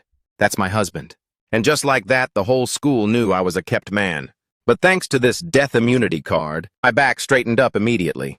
The thesis defense concluded. The biggest change in Havudong was that she had become a driver, with silk-like skills under my dedicated guidance. Now she navigates the city streets like a fish in water. Today was her dorm farewell party. Before leaving, Havudong leaned in close, pecking my lips once. Just as she was about to run, I pulled her back into my arms to deepen the kiss. You bad boy, she blushed and scolded. She hurriedly reapplied her lipstick and stepped on the gas, driving away. With my wife out at a party, I didn't let myself be idle either. I posted an advertisement for a store manager position on a job app, with a salary of 20,000 RMB per month. In any case, the luxury shop the system gifted couldn't stay empty forever. I just want to be an idle boss. In another turn of events, after the farewell party, Havudong didn't go straight home, but went to a jewelry store in Kimlone Square. Kobach is such a flirt. I must stake my claim on him immediately. Havudong secretly bought me a men's ring worth 18,888 RMB. When swiping the card, even though it pained her enough to grit her teeth, she was still determined to buy it. Back home, she guiltily dashed into the bedroom to hide the item. I pulled her back. Wife, what are you hiding? She blinked her big, innocent, mysterious eyes. A girl's secret. You aren't allowed to know. As long as you're happy, it's fine. Early the next morning, just as I was about to wake up Chu, Toan's phone call woke me. Brother Bach heard you're hiring a manager. Think I've got a shot? I paused slightly. Didn't this guy go for the civil service exam? Don't mention it. Civil service competition is too fierce. Didn't even get called for the interview round. My family runs a restaurant, so I have experience to test his abilities. We met at a cafe near school. After an interview session, I truly had a different view of Chu Ton. Brother Bach, don't just look at my flaky appearance. When it comes to cooking, I'm a master. Let me make a sheep's intestine dish for you to enjoy. I suddenly remembered that original flavor intestine dish, so I hurriedly waved my hands. No. I'm afraid you'll intentionally keep the original flavor. In the end, I decided to let him be the manager, with a base salary of 20,000 RMB and a 30 to 70 profit split. Chu Tuan was so moved, he nearly knelt down to me. Brother Bach, you are truly my reincarnated parents. After talking for a while, he started complaining again. Brother Bach, you say, am I just having bad luck? Playing games, I always have to hit the max pity pull. I nearly spat my coffee out. Tone, you must know that. All those are sacrifices to offer up for the rewards of my system. After seeing Chu Ton off, I had just stepped out of the cafe, preparing to go get the car, when I accidentally crossed paths with a familiar silhouette. He accidentally ran into a familiar figure. The day of parting finally arrived. Downstairs, mother-in-law's eyes were red-rimmed, solemnly placing the household registration book into Havudong's hand. Dong, take it. Remember to come back and visit often. At that moment, Havudong finally couldn't hold back, bursting into tears. My own nose felt stung and I squeezed her hand tight. Mom, don't worry. I will bring her back to visit you often. After the Maybach slowly pulled away, through the rearview mirror, mother-in-law's figure grew smaller and smaller. But she stood there for a long time, refusing to leave. Back home, my wife was exhausted from crying, falling asleep in my arms like a little kitten. I couldn't bear to wake her, carrying her like a princess all the way into the house. In the elevator, we bumped into the neighbor lady. The girl shyly buried her head in my chest, playing ostrich, looking absolutely adorable. Back in Manhwa, life finally returns to its normal rhythm. For the past few days, Ha-Vu Dong has been busy preparing for graduation, defending her thesis, busy to the point of losing her head. As for me, as the top student of the department, I had been exempted from defense long ago, given a special graduation pass, so I was free to sit in the living room watching movies. My wife, both envious and jealous, walked over and took a hard bite on my cheek. Mom, why is that? Why are you exempted from defense? I rubbed the bite mark on my face, smirking smugly. Who knows? It's just because your husband is so exceptional. That's why people worry less, you see. Husband is the best. Although she complained, her eyes were full of admiration. After saying that, she blushed and ran back to her room. I rubbed the wet bite mark on my face, sitting there silently, calculating. I've got the household registration book in my hand now. Should I start planning for a grand marriage proposal? On the day of her thesis defense, Ha-Vu Dong dressed up especially for it. I have to admit, this girl is beautiful to the point of being a violation. Just looking at her made me want to hide her away. Hubby, do I look beautiful? She spun around in place. I hugged her tight. Beautiful, everything my wife wears is beautiful. After taking her to the defense room, I wasn't obedient at all, waiting at the door. I put on a baseball cap instead. I sneaked into the back door, sitting in the last row of the lecture hall. Ha-Vu Dong was confident and calm, presenting fluently. Her demeanor was simply amazing. The guys next to me watched completely dazed. As expected of the school beauty, heard she's already taken. I don't know which lucky bastard got that fortune. I sat next to them, listening, the corners of my mouth twitching, holding back laughter until I nearly died. My heart was soaring with joy. That bastard was none other than me. The defense concluded. I hurriedly slipped away. Just as I stopped at the door, a junior girl came running up, intending to ask for my WeChat. But before I could refuse, Ha-Vu Dong appeared, linking her arm with mine. Eyes sharp. Sorry. He's already taken. The junior girl saw it was the school beauty and immediately retreated in shame. Wife, are you jealous? I asked with a mischievous grin. Ugh. You just came out and you're already flirting around. She angrily pinched my waist. To appease my dear lady, I had to agree to take her to eat at the student canteen. This was the first time we had eaten together at the school cafeteria. Ha-Vu Dong was as excited as a child. Ma'am, please don't let your hands tremble. This is our last time eating at school. The auntie served food with a huge grin, heaping it up like a small mountain. We found a corner to sit down. Ha-Vu Dong picked out the braised fish for me, then picked up a shrimp and brought it right to my lips. How could a meal be this affectionate? She didn't notice that. The surrounding air seemed to have frozen. Quick look, that's the school beauty. Who is that sitting next to Ha-Vu Dong? Oh my God, they're even feeding each other. Don't know which bored soul took photos, posting them on the school forum. Just opened my phone to check. In the roomy chat group, it was all screams of agony. Brother Bach, you're famous. You've become the public enemy of the whole school. I went on the forum to see the pinned post title. Shock of the century, school beauty feeds a mysterious man at the canteen. Below, the comment section was all, draw your swords. Let's form a group to take him out. I felt a chill run down my spine. Wife, I think I'm about to be beaten to death. Ha-Vu Dong looked at the phone, laughing until she shook all over. It's okay, sister here has got your back. This girl, whom I usually bully, today wanted to rise up in insurrection. I flushed red. For the sake of my survival, I had to swallow my pride and endure. I leaned close to her ear and whispered, Sister, dear sister. Ha-Vu Dong was instantly thrilled, tiptoeing up to peck my lips. Good boy, here's your reward. Just this. How does this help me solve that problem? She shook her phone, laughing triumphantly. Check the forum. I clicked to check. The pinned comment, the very latest, was posted by her own account, full of audacity. Stop guessing. That's not a boyfriend. That's my husband. And just like that, the whole school knew I was a kept man. But thanks to this death immunity card, my back straightened up immediately. The thesis defense concluded. The biggest change in Ha-Vu Dong was that she had become a driver, with silk-like skills under my dedicated guidance. Now she navigates the city streets like a fish in water. Today was her dorm farewell party. Before leaving, Ha-Vu Dong leaned in close, pecking my lips once. Just as she was about to run, I pulled her back into my arms to deepen the kiss. You bad boy? She blushed and scolded. She hurriedly reapplied her lipstick and stepped on the gas, driving away. With my wife out at a party, I didn't let myself be idle either. I posted an advertisement for a store manager position on a job app, with a salary of 20,000 RMB per month. In any case, the luxury shop the system gifted couldn't stay empty forever. I just want to be an idle boss. In another turn of events, after the farewell party, Ha Vu-dong didn't go straight home, but went to a jewelry store in Kimlone Square. Ko Bak is such a flirt. I must stake my claim on him immediately. Ha Vu-dong secretly bought me a men's ring, worth 18,888 RMB. When swiping the card, even though it pained her enough to grit her teeth, she was still determined to buy it. Back home, she guiltily dashed into the bedroom to hide the item. I pulled her back. "Wife, what are you hiding?" She blinked her big, innocent, mysterious eyes. "A girl's secret. You aren't allowed to know. As long as you're happy, it's fine." Early the next morning, just as I was about to wake up Chu, Toan's phone call woke me. "Brother Bak heard you're hiring a manager. Think I've got a shot?" I paused slightly. "Didn't this guy go for the civil service exam? Don't mention it." Civil service competition is too fierce. Didn't even get called for the interview round.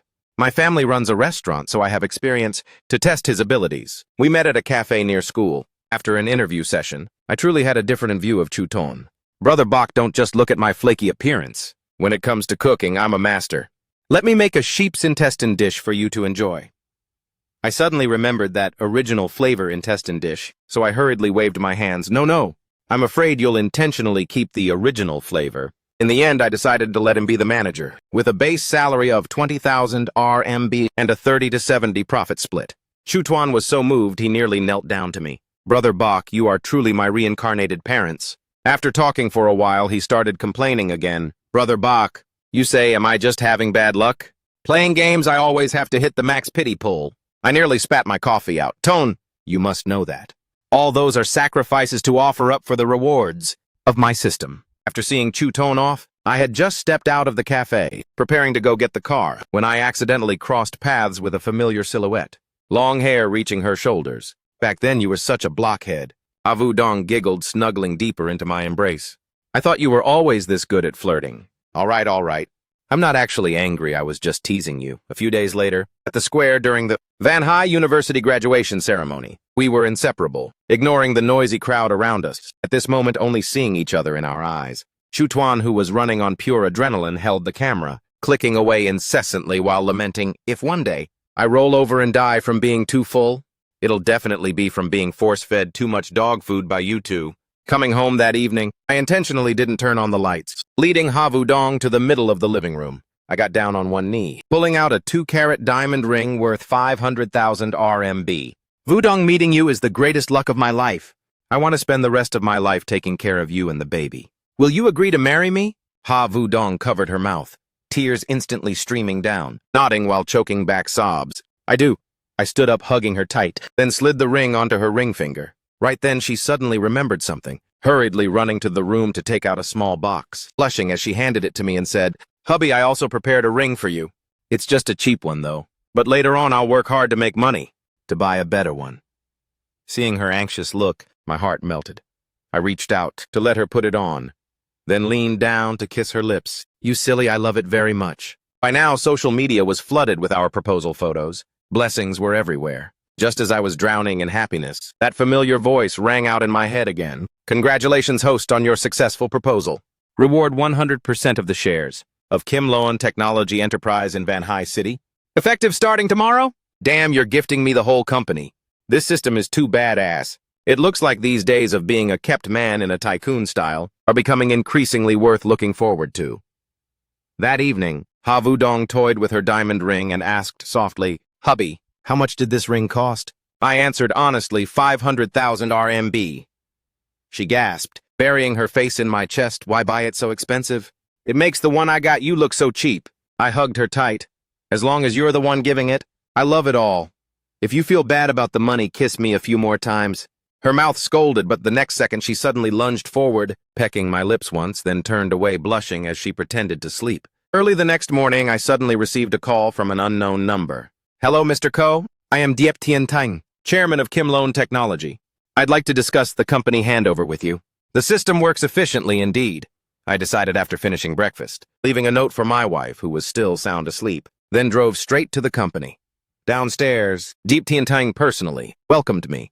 Although a bit shocked by this young new boss, his attitude was extremely respectful. After signing the papers, I officially became the new chairman of Kim Loan Technology. To grasp the company's situation, I decided to conduct a secret inspection tour. The departments were all doing quite well, except when I reached the R&D department on the 5th floor. Just out of the elevator, I bumped into someone I didn't want to meet. Deep Tuhian stood with arms crossed, a mocking look on her face. "Oh, Kobak, how did you get in here?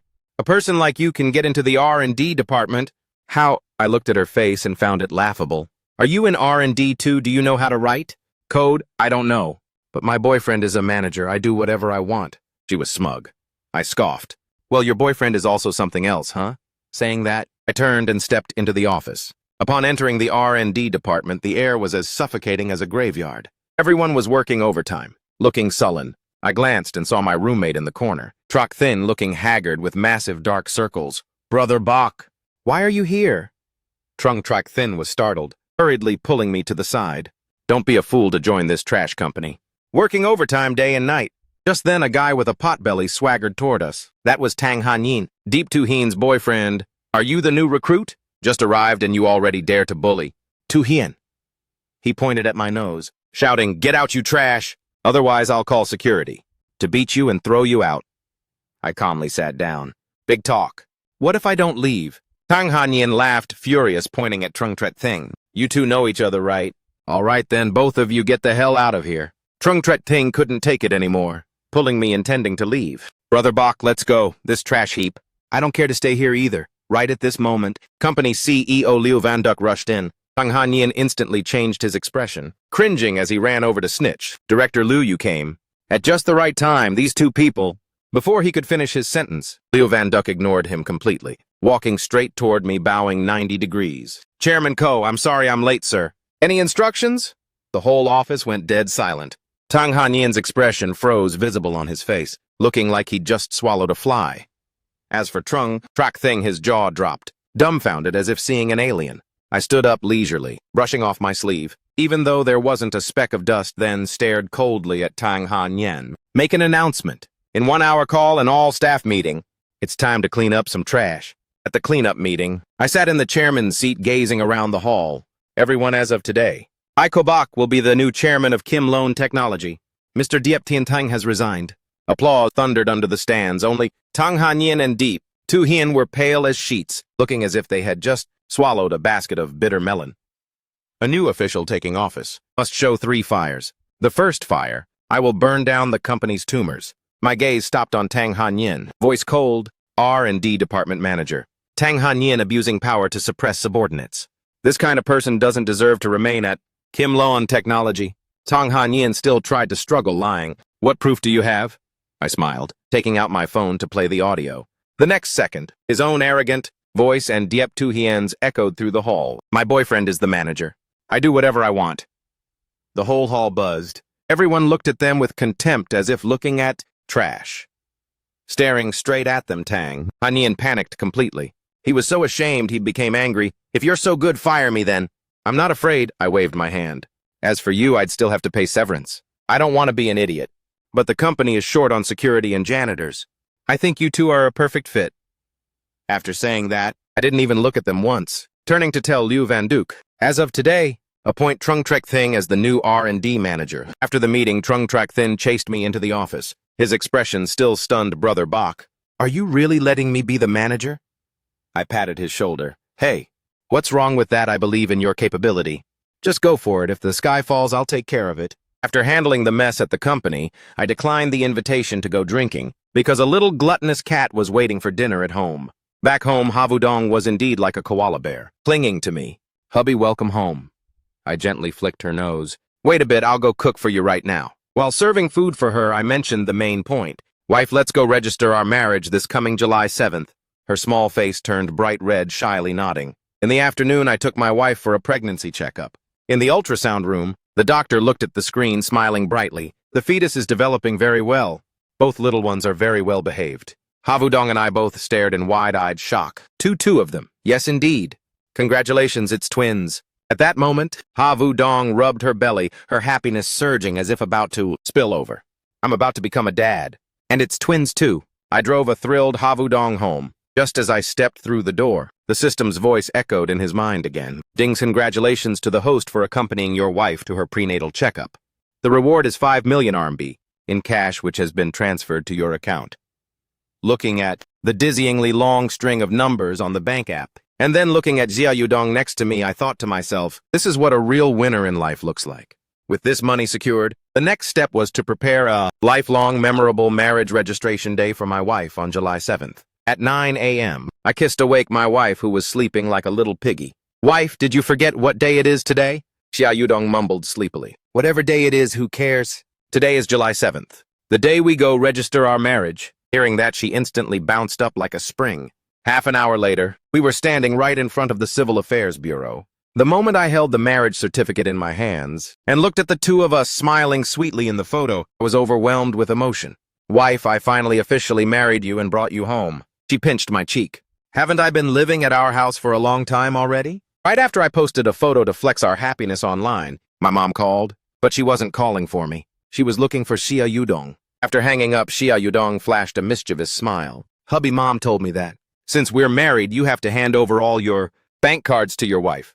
Looking at her trying to act playful but still being a bit timid, I couldn't help but want to tease her a bit. All right, let's go right now. The moment the car pulled up in front of the bank, Jia Yudong got frantic. Hubby, I was just joking. Don't take it seriously. I unbuckled my seatbelt and led her out of the car. Hubby's money is your money, let's go. At the counter, I presented my bank card and the marriage certificate we just received. Transfer all the funds in this card to my wife. The bank teller scanned the card and almost had their eyes pop out. With a trembling voice, they asked, Sir, may I ask who this lady is? She's my wife. After verifying identities, the transfer went through successfully. A few minutes later, Jia Yudong looked at the ridiculously long string of zeros in her text notification, completely freezing up. Hubby, 20 million RMB. Pinched her cheek. Yep, now my financial lifeblood is entirely in your hands. You have to treat me well from now on, okay? Right at that moment, a middle-aged man wearing a stylish suit hurriedly ran over. A warm smile plastered on his face. Dear esteemed guests, please wait a moment. I'm the branch manager, Liu Yong. I wonder if you two would be interested in learning about our savings packages. Inside the luxurious VIP room, Liu Yong enthusiastically pitched to them, leaving 20 million RMB in a current account is such a waste. If you put it in a one-year fixed deposit, the interest alone would be 460,000 RMB. Every year you'd get that much money just by sitting around doing nothing. My wife nudged me gently and whispered, Hubby, how about we deposit 10 million and keep the other 10 million as pocket money? I gave her a kiss. My wife is so smart. Once the paperwork was done, Liu Yong respectfully handed over 2 prestigious black cards. Congratulations to you both for becoming the highest-tier clients of our bank. In the afternoon, Chu Zhuan texted saying the restaurant renovation was finished. Arriving at Jinluan Square and seeing the gorgeous interior before my eyes, I was quite surprised. This kid actually has great taste, legit 5-star standard. Chu Zhuan rubbed his hands, crying, poor brother, bye, the renovation is done. But I have no money left to hire staff. Without saying a word, I directly transferred 1 million RMB to him as startup capital. Future profits will be split 70-30. Chu Zhuan was so ecstatic he almost snapped a salute. Yes, bosso, right. What's the restaurant's name? I thought for a moment. Let's call it Bayou Restaurant. Combining his name and his wife's name, perfect. On the way home, I dropped by the office for a bit. On the desk lay the resignation letters of Zhang Horan and Ye Zixian. I flicked my pen and signed them immediately, approving it. These 2 tumors are finally gone. The air was instantly much fresher. Upon arriving home, Jia Yudong immediately came over and clung on to me like a human ornament. Hubby, where did you just go? I showed her the photos of the restaurant. Her jaw literally dropped in surprise. Ah, it's so luxurious. Have you named it yet, babe? Tying my apron, I turned around and smiled. Wife, it's called Bayou Restaurant. She froze for a moment, and immediately after blushed furiously from her cheeks to her ears. She buried her head in my chest. Hubby, you're so good to me. Looking at my easily embarrassed wife in my arms, I felt like this was what real life is supposed to be. In the evening, Jia Yudong leaned against my chest binge-watching dramas, while I held my tablet reviewing company reports. Hubby, what are you looking at? The daily operational reports for Jinluan Technology. She looked dazed. Have you gone to work at this company? I pinched her nose. Where is your mind wandering to? I am the chairman, and you are the chairman's wife. Looking at the disbelief on that small face, I couldn't help but burst out laughing. Having such an innocent wife is truly a delightful treat. Right after Jia Yudong walked away, she received a phone call. Her bestie Liu Yuxin wanted to come over to hang out and have dinner, saying it was to celebrate our marriage registration. Since the wife's bestie was coming over, naturally I had to be the one to personally hit the kitchen. Later at the dinner table, Liu Yuxin brought up a secret that I had never known about. Dong Dong, you just registered your marriage, and you're already pregnant. If Senior Deng Junxian finds out about this, his heart is going to be absolutely shattered. Hearing this name, Xia Yudong pursed her lips. I've already rejected him multiple times. Besides, I love Gubai very much. After seeing Liu Yuxin off, I pulled Xia Yudong into my arms. Spill it. What's the deal with that Senior Deng? How come I've never heard you mention him? Xia Yudong said nonchalantly. Didn't my friend just make it clear? He used to pursue me, but I've liked you since our freshman year, you know. I don't believe it, unless, just as I was about to lean down and kiss her, my phone suddenly rang. Who is it calling at a time like this? Could it be that love rival? Guy. The senior who just returned to the country trying to block my play. As it turned out, it wasn't any senior at all, but my mom telling the two of us to come home for dinner tomorrow, to prepare for heading back to Wanhai tomorrow to meet my parents. Xia Yudong and I went shopping at the mall. First, we dropped by a jewelry store. My wife instantly fell in love at first sight with a jade bracelet, worth 100,000 yuan. Hubby, isn't this a bit too expensive? I pinched her cheek. Our family's money is all with you. You're the one who calls the shots. Next, we went to buy a fishing rod for my fishing addict dad. I eyed a pro-tier competition rod priced at 60,000 RMB. Just as I was about to pay, Xia Yudong suddenly tapped into her inner actress, looking at the shop owner with a pitiful expression. Boss, we really love fishing. Could you give us a little discount, please? The boss's heart completely melted because of her, so he cut the price straight down by 10,000 RMB. Looking at my wife's smug expression, I silently admired her. This bargaining skill of hers, acting all cute like that, is an absolute cheat code. Feeling tired after strolling, we went to grab some KBBQ. While we were busy feeding each other and flexing our happiness, an uninvited guest blocked our path. Deng Junxian, the legendary senior who had pursued Xia Yudong for a whole 4 years. Dressed completely in designer brands and holding a gift box of perfume, his eyes were filled with arrogance. Yudong, this is a gift I brought back from abroad for you. I don't like it, you keep it. For yourself. Xia Yudong's gaze instantly turned ice cold. Deng Junxian got frantic, pointing a finger right at my nose. Look at this, I pursued you for 4 years. Yet you chose to marry this pretty boy. You should go wash your face and wake up. My husband is 10,000 times better than you. Hubby, let's go. Being humiliated in public. Deng Junxian's shame turned into rage, and he actually tried to blindside me from behind. Without even turning my head, I whipped my arm around and executed a flawless shoulder throw, slamming him down. Looking at Deng Junxian groaning as he crawled on the floor, I sneered, trying to sneak attack me. What a total clown. My wife was completely spooked, fumbling all over my body to check me. Hubby, are you okay? I'm totally fine. I could take a dozen trash tears like him all at once. When we got home in the evening, my wife went to take a shower, but forgot to bring her pajamas. The bathroom door cracked open. Just a tiny bit, and a fair, slender little hand reached out. Hubby, can you grab my pajamas for me? I flashed a wicked grin and handed the pajamas over, taking the chance to grab that small hand tightly without letting go. Water resources are so precious. How about we shower together to save water? Blushing, she yanked her hand back, slamming the door shut with a loud thud. Go shower by yourself. Mid-shower, I realized my bath towel was missing. Wife, where did my bath towel go?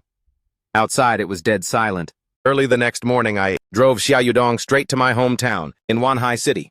The moment we stood before the front door, Xia Yudong was so nervous her palms were drenched in sweat. As soon as the door opened, my mom, Zhang Shulan, completely ignored me and tightly grabbed Xia Yudong's hand. Oh my dear daughter-in-law, you're finally back.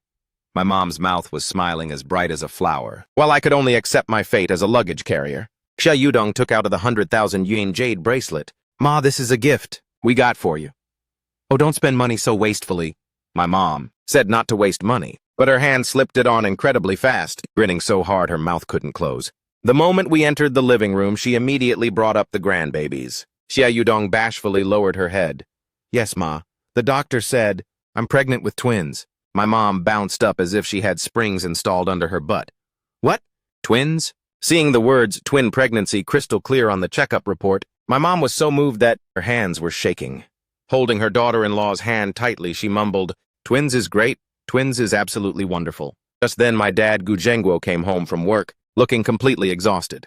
But seeing the 60,000 RMB pro-tier fishing rod his daughter-in-law gifted him, his eyes instantly lit up, and his exhaustion vanished in a split second. Then seeing the prenatal checkup report, my dad ran into the kitchen grinning like a madman. and smacked me with a thunderous slap. "You little punk!" Impressive one shot, and I get to hold 2 grandkids at once. The dad, who was previously too tired to even move, suddenly became hyped up, insisting on helping me cook. At the dinner table, Mom went wild, piling food onto Xia Yudong's plate until it was literally stacked as high as a mountain. My wife looked at me with a cry for help in her eyes, so I had to silently play the role of the leftover recycling station. Before we even finished eating, I suggested heading back to my old school for a stroll. Xia Yudong, of course, agreed with both hands up. Arriving at the school gate, the security guard recognized me instantly. "Oh, isn't that Xiaobai bringing your wife back to visit the school?" "Yes, sir." He opened the gate, grinning ear to ear. "Xiaobai, you know, you're quite the celebrity at our school." Xia Yudong asked curiously. "A celebrity, hubby? Were you really that famous back then?" I gave a mysterious smile. "Go inside and you'll find out right away."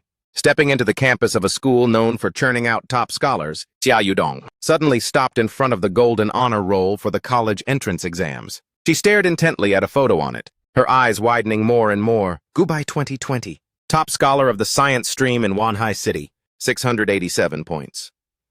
She turned to look at me with eyes full of absolute admiration. "Hubby, you were the top scholar in science. How come you never told me?" I pretended to play it cool, shrugging my shoulders. "Your hubby has always been a low-key guy." I reached out to pinch her cheek, but she managed to dodge it. While we were busy chatting, someone walked over. It was none other than Mr. Q, my former homeroom teacher. "Mr. Q, long time no see." He looked at me, then looked over at Xia Yudong, smiling so hard his mouth couldn't close. "Xiaobai, you've got great taste. Your wife is beautiful." Next, Mr. Kyo started digging up the past.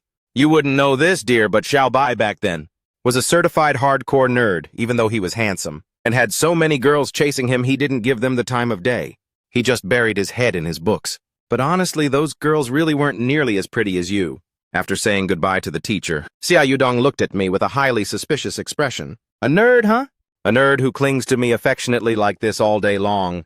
Can a nerd really be this shameless?" I flashed a wicked grin, leaning close to her ear. "That's only because I'm only shameless with you." Right after pulling off a successful flex at the school, I led Xia Yudong over to a small pastel pink electric scooter. My wife's face went completely blank with confusion. "Hubby, are we riding on this?" I handed her a pink helmet. "Yep. Riding this to catch the breeze is the absolute best. I'm taking you to the beach." Instead of complaining, Xia Yudong was actually super excited. Stepping her long legs over, she sat on the back seat, wrapped her arms tightly around my waist, and off we went. A chairman, with tens of millions in assets riding an electric scooter to take the campus, fell to the beach. Just thinking about this scenario was pretty hilarious. Night at the beach, the moonlight stretching wide across the water, looking beautiful as a painting. Xia Yudong excitedly dragged me to take selfies, and then walked barefoot wading in the water for a bit. Suddenly, she froze in place, blinking her big round eyes as she looked at me. "Hubby, I can't walk anymore." I saw right through her little scheme with a single glance, so I intentionally teased her "can't walk anymore." "Then I guess we should head back," she pouted. "Even going back, I can't walk." I gave a helpless smile, squatting down right in front of her. "Hop on." My queen. She was as ecstatic as a kid, pouncing heavily onto my back. I intentionally pretended I couldn't carry her, and as a result, a sharp pain instantly shot through my shoulder. "Wife, were you born in the year of the dog?" She laughed triumphantly, then pressed her face against my back softly, asking, "Hubby, am I heavy yesterday?" I weighed myself and gained a whole kilogram. Here it was the ultimate trap question. My survival instincts kicked right in. "Not heavy at all. You've got 2 little babies in your belly right now, so it's totally normal to gain a little weight. Even if you can't lose it, I'll just eat and get fat with you. We can be a chubby couple together." The moment the words left my mouth, she planted a sharp, loud kiss right on my right cheek. I couldn't just take a loss either. After putting her down, I turned around and pulled her into my arms. "You just sneak-attacked me with a kiss, so we gotta play fair. I have to kiss you back." Under the moonlight, amidst the sound of crashing waves, I locked onto those small lips that were about to talk back. After getting back home, washing up, and lying in bed, Xia Yudong snuggled into my chest and suddenly became very quiet. "Wife, why do you love the beach so much?" She lowered her gaze, her voice slightly choked up. "Because when he was alive, Dad promised he would take me to see the ocean. It's a shame that—" So that was the reason. My heart ached as I held her even tighter, gently stroking her long hair. "Wife, in the future I'll take you to see every single ocean in the world." I looked into her eyes and said seriously, "Our wedding photos will be taken at the beach too." "Deal." She raised her head, her eyes glistening with tears as she gave a firm nod. The next day, I took Xia Yudong to check out the aquarium. Inside the undersea tunnel, the surreal blue light looked pretty romantic. But then, a shark shot right past us. Xia Yudong screamed, clinging onto my arm like an absolute octopus. Hubby, why don't sharks eat the other sea creatures? I laughed and explained, because they get free housing and gourmet catering here. They never get hungry. Then she got hyped up again, insisting on going to see the shark tank, proudly tossing her chin up. What's there to be afraid of anyway? Who would have guessed the moment we went inside and saw several great white sharks and gray sharks, despite her mouth saying she wasn't scared? Her entire body was shaking like a leaf. She just kept hugging me tight, refusing to let go. This deep-sea phobia of hers is truly something only her hubby can cure. When we got back home, my mom greeted us very enthusiastically. My heart skipped a beat. If Mom is the one hitting the kitchen, is this stuff even edible? I stealthily snuck into the kitchen to check. Turns out my dad, the master chef himself, was standing right next to her, giving intense instructions. Case closed. For the sake of their daughter-in-law, these two were truly going all out. When the food was served, I tried a piece of rib like a poison tester. The flavor was actually pretty solid. My mom, looking incredibly smug, placed a rib into Xia Yudong's bowl. Yudong, give it a taste. My wife took a bite and flashed a super sweet smile. It's delicious, Ma. It looks like in this house, the daughter-in-law's status is officially #1. In the afternoon, after packing up our luggage, the whole family prepared to head to the countryside to visit my grandparents. During our afternoon nap, the girl in my arms kept tossing and turning like a pancake. I wrapped my arms around her. Wife, are you feeling nervous? She snuggled deeper into my chest, her voice barely a whisper. Yes. I kissed her forehead gently. Don't worry too much. My grandparents are super easygoing. Plus, you're carrying twins. They'll be too thrilled to care about anything else. She raised her head. They're more than happy, actually. She raised her head. Her eyes were full of worry. Do your grandparents prefer boys over girls? What if I give birth to 2 girls? So she was worried about this. I patiently coaxed her. Grandpa might be a bit old-fashioned, but Grandma definitely isn't. She absolutely loves girls. And who knows, maybe it'll be a boy-girl pair. Finally, she smiled. How can you be so sure? Watching her drift into a peaceful sleep, I chuckled silently, silly. Whether they're boys or girls is up to the husband to decide, so I can't blame you. After the afternoon nap, the whole family prepared to go back to Vanson Town. 2 cars, one behind the other, drove into the secluded villa in the countryside. Grandparents were already waiting at the door, eyes straining to see us. My parents just stepped out of the car and called out, Dad, Mom. The grandmother didn't even glance at them, walking straight past them to peer into my car. Where is my granddaughter-in-law? Why can't I see her anywhere? It's over. Your own son and grandson are just weeds, but the granddaughter-in-law is the treasure. I parked the car, turning back to look at Havu, Dong in the passenger seat, not knowing when she had fallen asleep, looking like a obedient little kitten. I gently patted her. Wife, wake up. We're home. She rubbed her sleepy eyes, drowsily replying, Oh, we're here. Havu Dong, dazed, opened her eyes. Hitting her line of sight was the towering 5-story villa. She was completely stunned. Didn't you say we were going back to the countryside? This was clearly returning to a castle in paradise. I let a still bewildered Havu Dong out of the car. Grandparents were warmly welcoming us. Grandpa's mind was still very sharp. As soon as he opened his mouth, he was smiling. Bok, you've gained some weight lately. And Grandma, with a face full of kindness, her gaze instantly locked onto the wife standing behind me. Grandma, this is your granddaughter-in-law, Havu. Dong hurriedly took out the supplements she had prepared. Grandma, this is a small gift we prepared for our first meeting, Grandma said with her mouth that your presence is enough. But her hands held the granddaughter-in-law's hand tightly, not letting go, leading her straight inside. Walking into the main hall, seeing the room full of rosewood furniture and luxurious decor, my wife became even more timid, like an elementary school student. Sit down, child. Not long after, Grandma's gaze stopped on my wife's belly, eagerly asking, How many weeks pregnant are you? Havu Dong shyly answered, It's been 14 weeks already. I played my trump card. Oh, right, Grandma, the doctor said it's twins. Twins? Grandma's eyes lit up. Grandpa hurriedly scrambled into the room, taking out 2 pairs of reading glasses.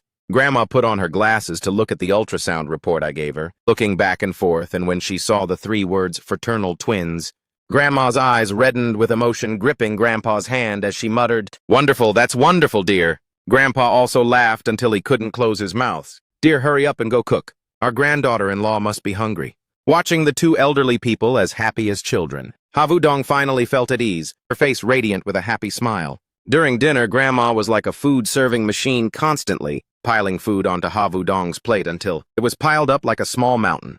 "Eat up, dear." Grandpa looked at her with a satisfied smile. My wife looked at me with an imploring gaze. I skillfully took the bowl and ate what she couldn't finish. "Give it here, hubby will take care of it for you." Watching this scene, I felt like I was back to seeing my mother, stuffing food for her before. My status in this house really couldn't compare. At night, lying on the large, soft bed, Havu Dong was still marveling. "Hubby, I didn't expect your hometown to be this luxurious." I hugged her. "Grandpa used to be in business, so he saved up some capital." She curiously asked about other relatives. I told her my aunt and uncle live elsewhere and only come back for Tet. That night, in the silence of the mountains, we had a truly restful sleep. Early the next morning, I took my wife for a walk around town, accidentally bumping into the neighbor auntie. Looking at Havu Dong, who was blushing, she immediately struck up a conversation. "My dear, you don't know this. Our little Bok when he was small." My heart tightened, hurriedly interrupting. "Wait, auntie, no, please. Don't bring up my childhood stories in front of my wife, okay?" As it turns out, my wife loves to gossip. "So, auntie, no, please keep telling me." So auntie No immediately went into exposure mode. "Don't look at how little Bok looks. Like this now, when he was small, he was a total crybaby. If he wasn't satisfied, he'd wail at the top of his lungs." Havu Dong giggled, looking at me with a mocking gaze. "Hubby, so you used to cry that much?" My face flushed red. A hero shouldn't talk about old stories. I hurriedly pulled my wife to escape the crime scene. Then we came to Uncle Diep's bakery. Uncle Diep was making pastries. Seeing me, he laughed. "You brat, haven't been back in so long. Craving Vanson pastries? Again, aren't you?" I chuckled and pulled Havu Dong over Uncle Diep. "This time I've brought my wife to taste your craftsmanship." Uncle Diep heard this and was overjoyed. "Your wife is so beautiful. Wait a moment, I'll personally make 2 portions," gifting us fresh baked Vanson pastries. The pastry was soft and sweet. Havu Dong took a bite, her eyes lighting up. "So delicious." Uncle Diep watched us smiling. "Little Bok used to come over to beg for food all the time. Now that he's grown up, he knows to bring his wife home." After eating the pastries, we walked to the small stream. Looking at the crystal clear water, I couldn't help but marvel. Back in the day during hot summers, I used to bathe naked here. Havu Dong's face reddened. "Truly shameless back home." Grandma pulled Havu Dong away to rest. I intended to let my wife sleep a bit more, so I went softly, light-handedly with Dad and Grandpa out. In the house, only Havu Dong and Grandma were left. Just as I had left, Grandma hugged a thick, heavy photo album, sitting down next to Havu Dong. "Grandma, what is this?" Grandma smiled mysteriously. "These are Kobok's childhood photos." "It's over." Auntie No only talked with her mouth, but Grandma is here to provide the ironclad evidence. I just stepped out with Dad to go fishing, when Grandma already took out the limited edition of my dark history album. Havu Dong opened it to look. My goodness, full-month photos. Silly laughing photos. Even photos of me running around naked. Grandma added from the side. "He was very mischievous as a kid, and used to wet the bed too. Where is the dignity of my life anymore?" But that wasn't the most lethal part. My wife flipped to a page where I was holding hands with a girl smiling radiantly. The following few photos all featured that girl. Havu Dong's jealousy dar instantly sounded the alarm. "Grandma, who is this? Their relationship must have been very close, right?" At the hydroelectric reservoir, our 3-generation fishing competition began. Grandpa and Dad were full of confidence. "Today, whoever catches more wins." Half an hour later, I was the first to catch a fish, a large sea bass weighing over 1.5 kilograms. Grandpa also managed to catch a carp. Only Dad's bucket was cleaner than his face. Seeing the sun about to set, I hurriedly wanted to go home to hug my wife. "Dad, how about I give you one of mine so we can help each other out?" Dad, with a stubborn face, "No way, just wait a bit longer." Just as Dad was about to give up, his fishing rod suddenly felt heavy, nearly pulling him into the water. "It's here, a big fish," my father, unable to hold it alone, called me to help. The 2 of us used all our strength. Grandpa helped with the net. Finally, we brought a large carp, weighing over 2 kilograms, to the shore. Dad immediately puffed up his chest smug. "I told you there was a big fish. This time I win." Dad labored, grabbing the slippery fish, smiling until wrinkles filled his face. "Son, hurry up and take a photo of me and this big guy." I raised my phone. Just as I got the focus, whoosh! The dead fish slapped its tail powerfully, slipping from Dad's hand and dashing straight into the water, disappearing. Dad held his original pose of holding the fish, his smile frozen on his face, so distressed he was about to cry. I pressed the shutter button. I didn't get the fish, but this expression of doubting life on Dad's face was definitely 100 times more spectacular than the fish. At 7 p.m., 3 generations of our family returned with a full harvest. Grandma smiled so wide her eyes crinkled into slits asking how it went. I lifted a crucian carp weighing a good 1.5 kilograms. We've got an extra dish for dinner tonight. When it was Dad's turn, he looked embarrassed. In his bucket, there was only a single tragically small fish. And that was only because I was worried he'd lose face too much, so I secretly shared it with him. Dad still tried to salvage some dignity. Honey, I actually hooked a 4-kilogram carp, but it got away. Mom rolled her eyes and pouted, all you do is brag. If you didn't catch anything, you didn't catch anything. Dad instantly shut up, looking aggrieved like a 200-pound toddler. After joking around, I noticed Xia Yudong hadn't come down to greet us. Grandma told me, this afternoon, right after looking at the photo albums, she went straight to sleep. Photo albums sleep. My heart skipped a beat. I had a gut feeling that things weren't that simple. I pushed open the bedroom door without turning on the lights. Xia Yudong was curled up on the bed, tossing and turning uncomfortably. I walked over to take a closer look, and my heart instantly wrenched in pain. The corners of her eyes actually still carried traces of tears. Suddenly, she cried out and woke up with a start, hugging me tightly. Hubby, please don't leave. Me. As it turned out, she had a nightmare. She dreamed that I ran away with the little girl from that old photo. Looking at her red puffy eyes from crying, my heart completely melted. I quickly pulled her into my arms to comfort her. You silly girl, hubby is right here. I'm not going anywhere. With her looking like a tragic weeping beauty, there was no way she could go downstairs right now. Otherwise, the whole family would think I bullied her, and I'd end up getting beaten to a pulp by my parents. Wife, you just stay here and rest up. I'll go cook that fish dish you love. I went downstairs and braised the fish using the system's secret recipe. The aroma filled the entire house. Bringing it into the room, I fed her spoon by spoon. Come on, open up. Seeing her eat until her eyes crinkled, and she finally smiled. My heart could finally rest easy. Once she was full, Wife, I'm heading downstairs to do the dishes and I'll ask Grandma what kind of photo albums she showed you. Grandma pointed toward the living room. Just some of your childhood photos, dear. I flipped through that entire history of my dark past. Flipping to the middle page, my hand suddenly froze on a photo. It was me, as a kid and a little girl holding hands and smiling incredibly bright. Case closed. No wonder my wife kept asking me all those probing questions, and even had a nightmare. Turns out she was jealous of this childhood sweetheart from back then. To comfort my crying little wife, I took her up to the rooftop. The moonlight was just right. I brought out a double beanbag chair, pulled her into my arms, and lay down together. She gave me a cute, pouty glare. I pulled out the photo that had caused all this drama, pointed to the little girl in the picture, and explained, this girl lived across from us and we grew up together. She treated me like a real younger brother, and I saw her as an older sister. There's absolutely nothing going on like you thought. Xia Yudong was stunned for a moment, softly mumbling, I see. Seeing her transition from bashful to completely relieved, I couldn't help myself, leaning down to kiss her. What misunderstanding? There's no problem a good kiss can't solve. If there is, then make it 2 passionate, inseparable kisses. My wife suddenly gave me a sharp pinch. We're at home. What if someone sees us? I gave a smug grin. Don't worry, I locked the door. Just as I was about to go for round 2, the door suddenly rattled with a loud knock. Xiaobai Yudong.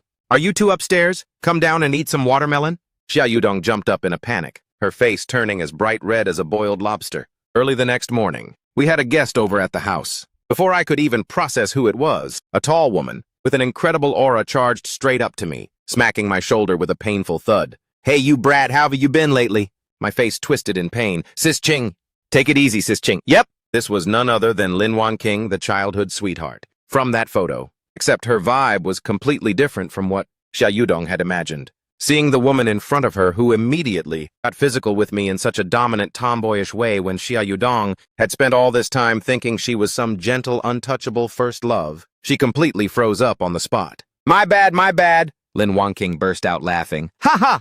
Accidentally used a bit too much force. Catching sight of Xia Yudong, she instantly switched from a tough tomboy into a total fangirl. Wow, my little sister-in-law is absolutely gorgeous. After that, she pulled out a thick, fat, red envelope and stuffed it into my wife's hands. Just as I was about to raise my hand to ask for my share, she instantly shut me down without mercy. The woman holds the financial power now. Your share has been handed over to Yudong too. In this house, my family status has officially dropped to absolute 0. After chatting for a bit, Lin Wanqing showed her true colors. Little bro, go cook already. Your sis is starving. I had no choice. Who told me to be the designated chef? For the whole family 40 minutes later, the table was loaded with food. Lin Wanqing gorged herself without caring about her image at all. This flavor is absolute perfection. It tastes even better than a five-star hotel. In the afternoon, we split into two groups. Dad swore he would avenge his past defeat.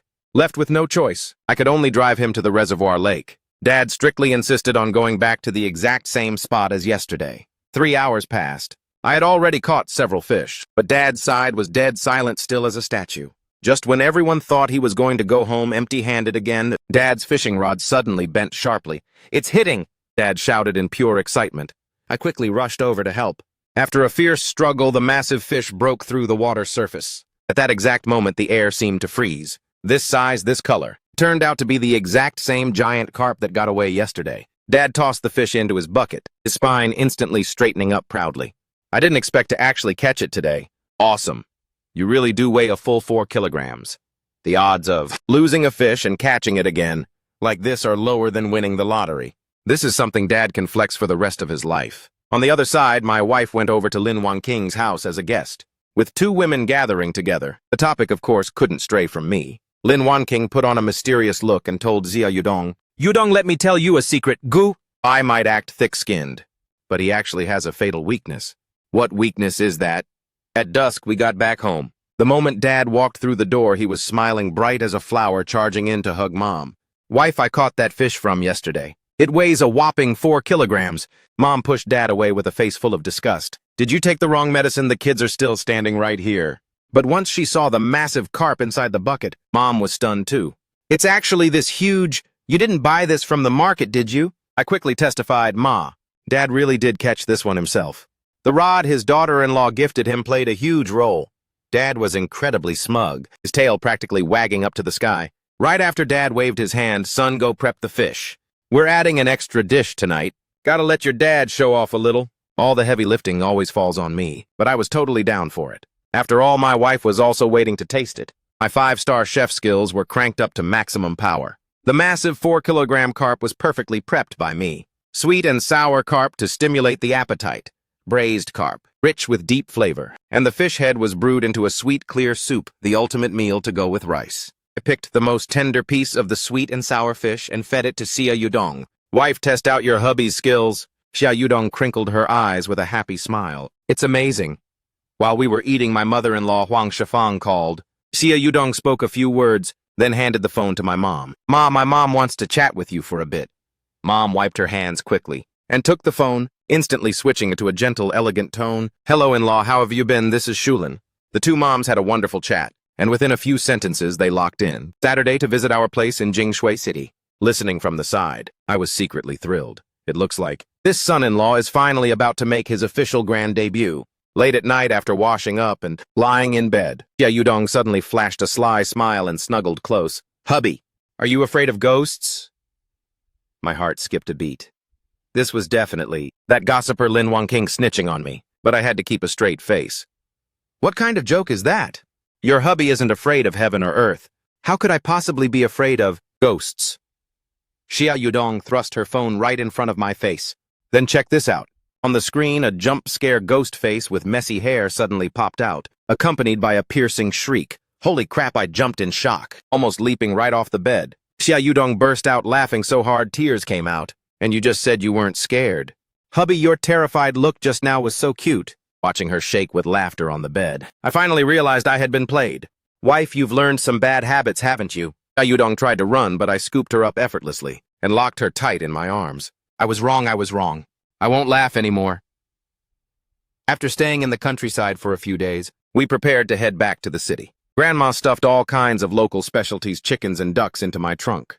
No matter how Mom tried to talk her out of it, it didn't work. While stuffing the items, she instructed, "When you get back up there, make sure to nourish my granddaughter-in-law properly."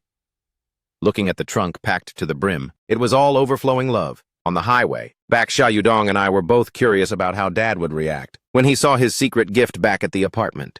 As it turned out, Dad's reaction completely exceeded our expectations. The moment he reached the parking lot, Dad furiously called property management. "Hello, is this management?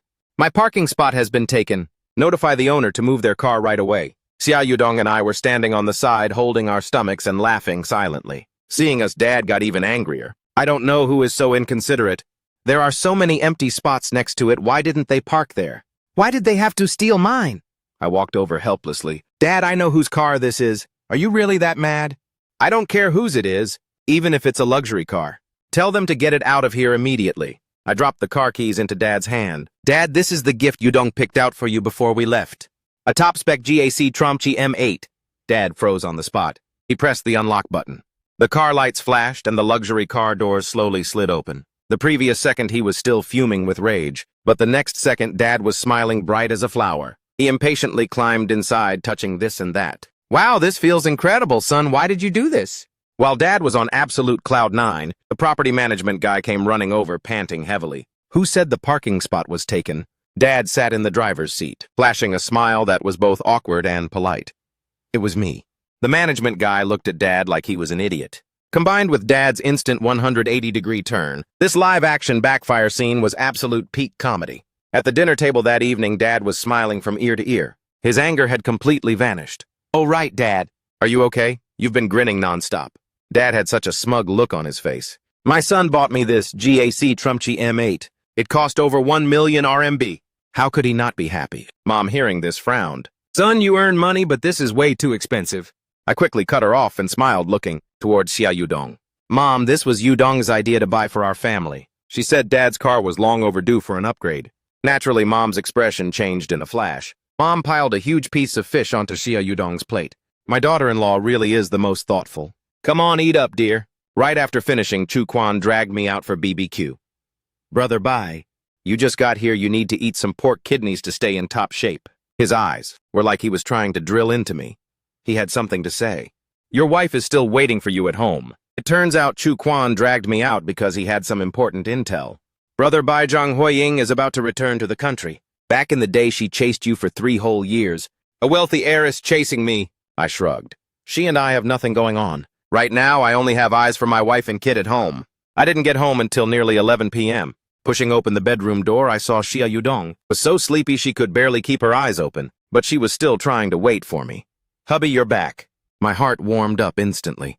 I climbed into bed and hugged her. If you're sleepy, just go to bed first. Xia Yudong nuzzled into my chest. I don't want that. I want to hug you while I sleep. Looking at her profile as she drifted into a deep sleep, I felt that no wealthy heiress in the world could be more precious than the person right in front of me. Early the next morning, the whole family hit the road for Jingshui City to meet my mother-in-law. Mom had prepared a mountain of gifts as if she were trying to empty out our entire house. After an hour and a half, we arrived. We headed straight to the high-end restaurant my mother-in-law had booked. Just as the elevator door opened, a woman with a refined and elegant aura had been waiting for a long time. My mother-in-law, Huang Shifang, greeted us, warmly grabbing my mom's hand. In-law, we finally met in person. My mom, Zhang Shulan, showed she was extremely skilled at socializing, holding my mother-in-law's hand tight without letting go.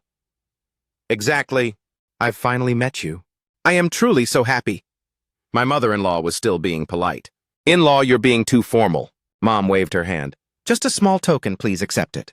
Opening the gift box to see nothing but genuine valuable items, the smile on my mother-in-law's face became even brighter. During the banquet, the two moms hit it off perfectly. They almost became sworn sisters on the spot. My wedding with Xia Yudong was also put on the agenda. Xia Yudong was in a sensitive period, so she always felt like she wasn't getting enough sleep. So she went to a resting room next to the restaurant to nap. I intended to go with her, but this time my little sister Gu Si, too, was on break and insisted on tagging along. She was bored and kept pulling my arm, demanding I take her out. I thought for a moment. The apartment we bought in Jingshui City earlier was also almost finished being renovated. Going there to see my sister's reaction to the luxury villa would probably be pretty fun. So I told her, little sis, I'll take you somewhere, Gu Si. Tu looked at me with caution. That look on your face is a bit suspicious. You aren't planning to sell me off, are you? You'll know when we get there. Are you too scared to go? Who's scared? Let's go. This girl, she really can't handle being provoked. I took her to the Times Garden Complex, Unit 1201. Pushing the door open, majestic landscape mural hit our eyes. The primary color scheme of sunset red, exquisite wood carvings, and the incredibly expensive marble floors made Gu Situ's jaw drop so low it could swallow an egg. She excitedly ran all over the house. Bro, when did you buy this? This new house is too nice. She pointed at the room with the best lighting. I want this room, I smiled indulgently.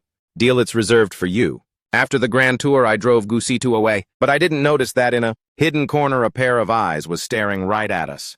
Chen Dingding held her phone, watching me drop off a young girl the corners of her mouth, curving into a cold, cruel smirk. Oh my god, I didn't expect you to betray Dong Dong this quickly. She quickly pressed send, sending that photo to Xia Yudong, along with a message, Dong Dong, it's over. Your husband brought another woman home. The attached photo was just our backs, mine and Gusitu's. Xia Yudong chuckled, replying with a message, Ding Ding, you're mistaken. That's Gubai's own younger sister. I think at this moment, the look on Chen Ding Ding's face was definitely better than swallowing a fly. In the afternoon, I took my parents to see the new place. The two of them were incredibly satisfied. Dinner was prepared together by my mom and mother-in-law. Finally, I didn't have to step into the kitchen. Thank heavens. When we were about to leave, my mother-in-law held our hands tight, unable to let go. Xia Yudong hugged her mom and pouted, promising to come live there once the house was ready. Watching the two families get along, perhaps this is the true meaning of marriage. Returning to Yunhai City, I had just laid down in bed when the system that had been missing for so long finally appeared. Congratulations on uniting the two families for a meeting. Reward 20 million RMB has been transferred to your account. Oh my god. 20 million RMB, this huge reward came at the perfect time. But that wasn't all. The reward wheel also updated Lamborghini yacht Heart of the Ocean. Looking at the blue sapphire necklace sparkling in my hand, the corners of my mouth wouldn't stop curling up. Receive 20 million RMB in cash, plus a priceless necklace. Wife, are you ready to receive a new gift? As soon as I lay down, the system gave me a huge surprise. 20 million RMB in cash, and a Heart of the Ocean necklace worth 5 million RMB. This system is actually pretty useful. I was excited, calculating how to spend it, when I suddenly felt a pinch on my cheek. My wife beside me was pouting. What are you thinking about? You aren't even paying attention to me. I turned to hug her. I was thinking about our wedding photos. Let's go try on wedding dresses tomorrow. Her eyes lit up. Okay. Early the next morning, a jewelry store called, saying the 5 million RMB necklace had arrived. After breakfast, I drove my wife out. Hubby, aren't we going to try on wedding dresses? Seeing the car stop at the Yunhai high-end real estate sales office, Xia Yudong was confused. I leaned in close and gave a sly smile. Let's buy something small first. I looked at the giant real estate advertisement board, speechless. Is a house considered something small? I took the opportunity to sneak a kiss on her cheek. Wife likes looking at the sea, so we'll buy a sea view unit. Watching my face lean in close, she shyly pushed me away, opened the car door and ran off. You thug. Walking into the office, the saleswoman consulted us about a penthouse unit, but I wasn't very keen. Just as we were about to leave, I bumped into an acquaintance, Brother Bach. Why are you here? It was my close friend, the real estate agent, Huang Hongkai. Huang Hongkai was excited. Brother Bach, if you're buying a house, just come to me. But most of the sea view units here are already sold out. He paused for a second, half joking, half serious, pointing to the model in the center. There's only one top-tier VIP villa left, price is 20 million RMB. Too expensive. How about I take you to see it? Huang Hongkai was stunned. Brother Bach, are you serious? That's a whole 20 million RMB, I replied calmly with a smile. Well, looking doesn't cost anything. Arriving to see it in person, this villa was truly elite, 3 floors above ground, 2 basement levels, 300 square meters of space plus a 400 square meter garden. Standing on the balcony, looking out at the surging waves of the sea, Avudong closed her eyes, feeling the sea breeze with a look of pure infatuation. It's so beautiful, hubby. As long as you like it, it's all worth it. I turned to look at Huang Hongkai, who was still standing there stunned, and said gently, Hongkai, I'll take this one. Huang Hongkai's eyes widened. Are you really buying it, not joking? I pulled out my bank card, swipe it, paying the full amount in one go. Watching the expression of my friend questioning reality, I felt smug inside. After finishing the house business, I drove straight to the Royal Jewelry Store to pick up the 5 million RMB necklace. After parking, I unbuckled my seatbelt, intending to lean in for a kiss. Havudong had already anticipated my move, unbuckled her seatbelt, and opened the car door to run off. This girl is really smart now. Inside the shop, I wanted to meet the store manager, Trong Hai-than. The clerk went in to report, Director Trong, there's a young man outside looking for you. Trong Hai-than was leaning back with his feet up, sipping long tin tea, not even bothering to look up. What are these little brats looking for me for? Ignoring that, the clerk added, he said his surname is Ko. Trong Hai-than spat out his whole mouthful of tea, jumping up like a spring. Damn it, the god of wealth has arrived. My wife and I were preparing to leave, when Trong Hai-than, gasping for air, ran after us. Young master, please stop entering the office. He respectfully brought out an exquisite gift box, Mr. Ko. This is your Heart of the Ocean. The moment the box opened, brilliant blue light was so dazzling it was blinding. The star, sapphire, was extremely rare, carved into the shape of a star, surrounded by a circle of tiny diamonds sparkling like starlight in the heart of the ocean. Wife, do you like it? Seeing the look of surprise mixed with joy on Havudong's face, I knew that spending 5 million RMB was worth it.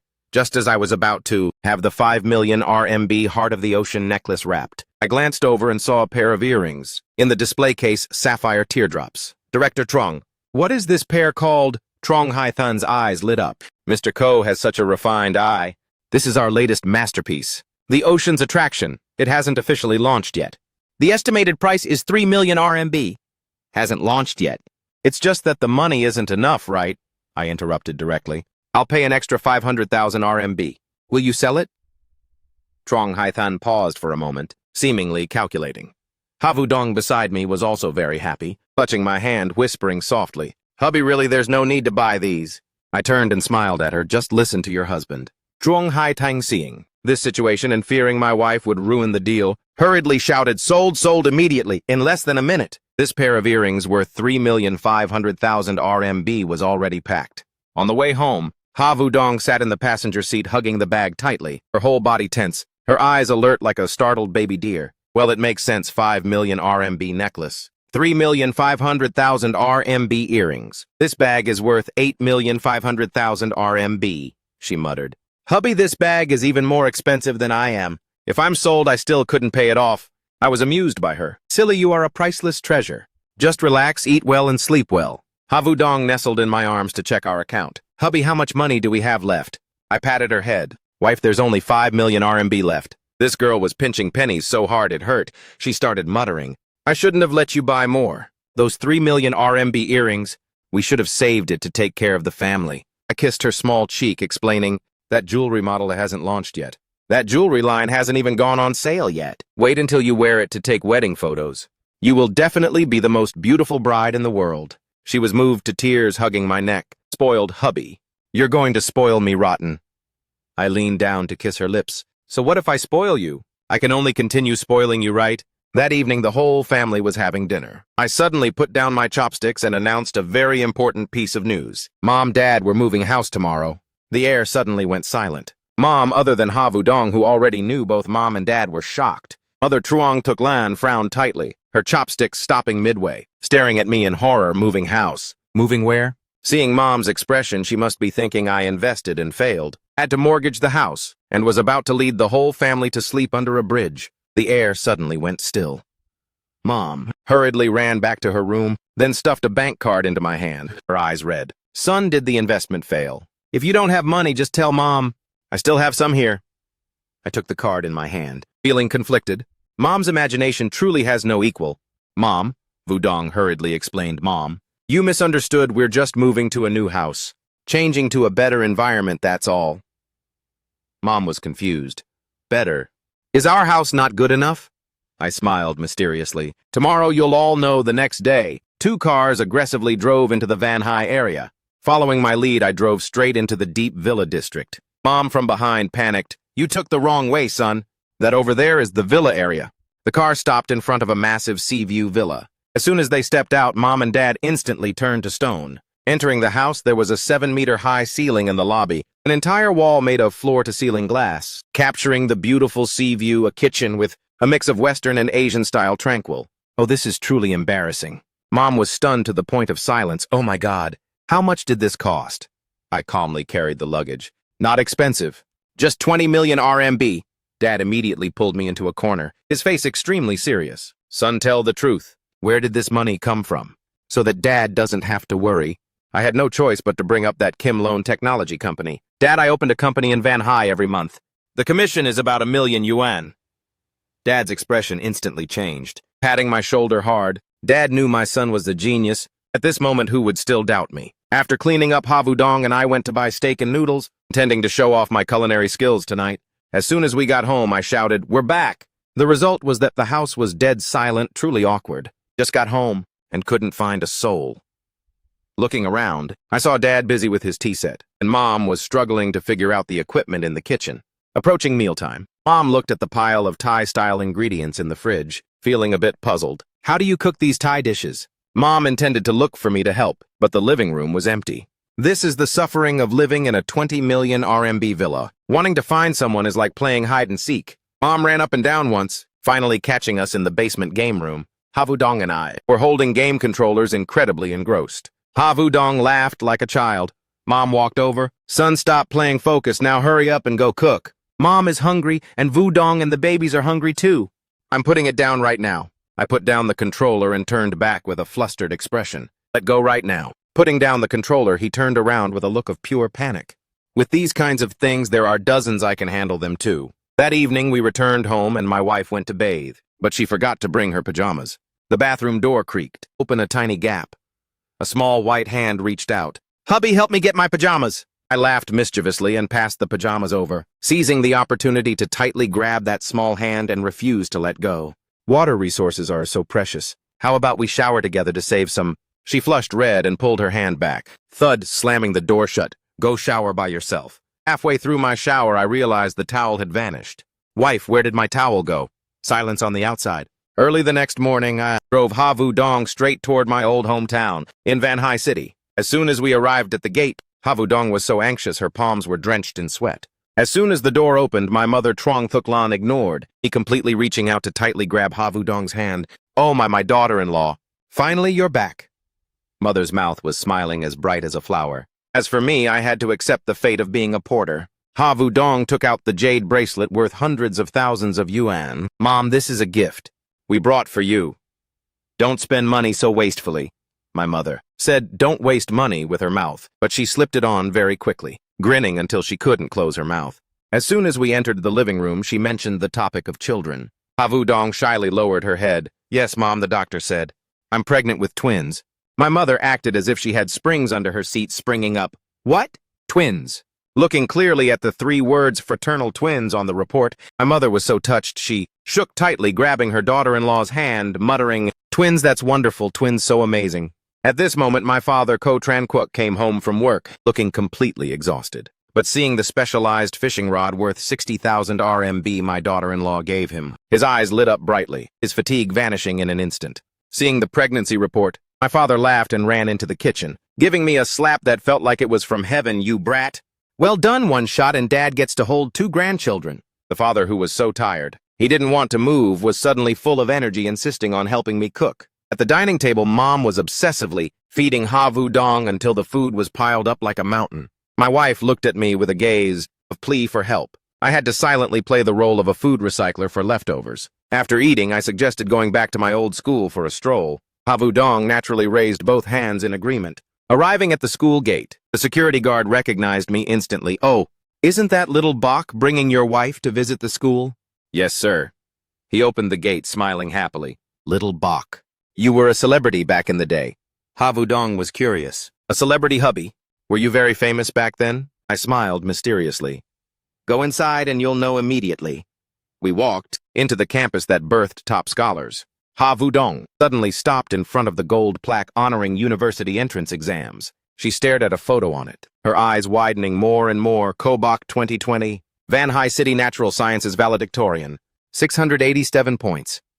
She turned to look at me with admiration. Hubby, you're a valedictorian in natural sciences. Why did you never tell me that? I pretended to be calm, shrugging. Your husband is naturally reserved. I intended to reach out and flick her cheek, but she dodged. Just as we were talking, someone approached. It was Mr. Cao, my homeroom teacher from back then. Mr. Cao, it's been a long time. He saw me, then looked over at Havudong, grinning until he couldn't close his mouth. Little Bok, you have a good eye for people. Your wife is very beautiful.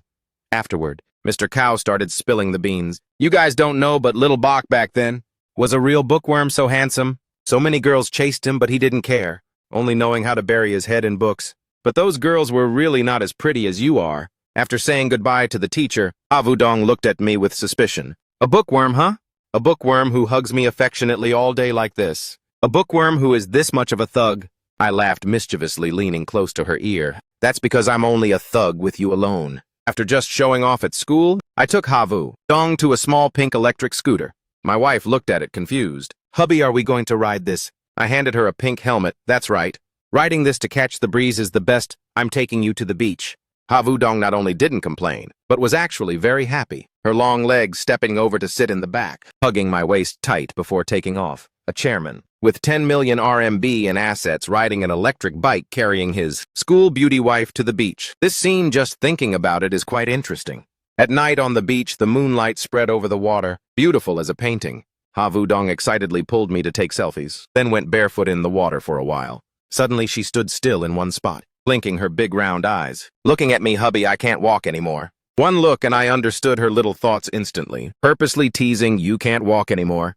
Then let's go home, she pouted. I can't even walk home. I smiled helplessly, squatting down before her. Get on up, my queen.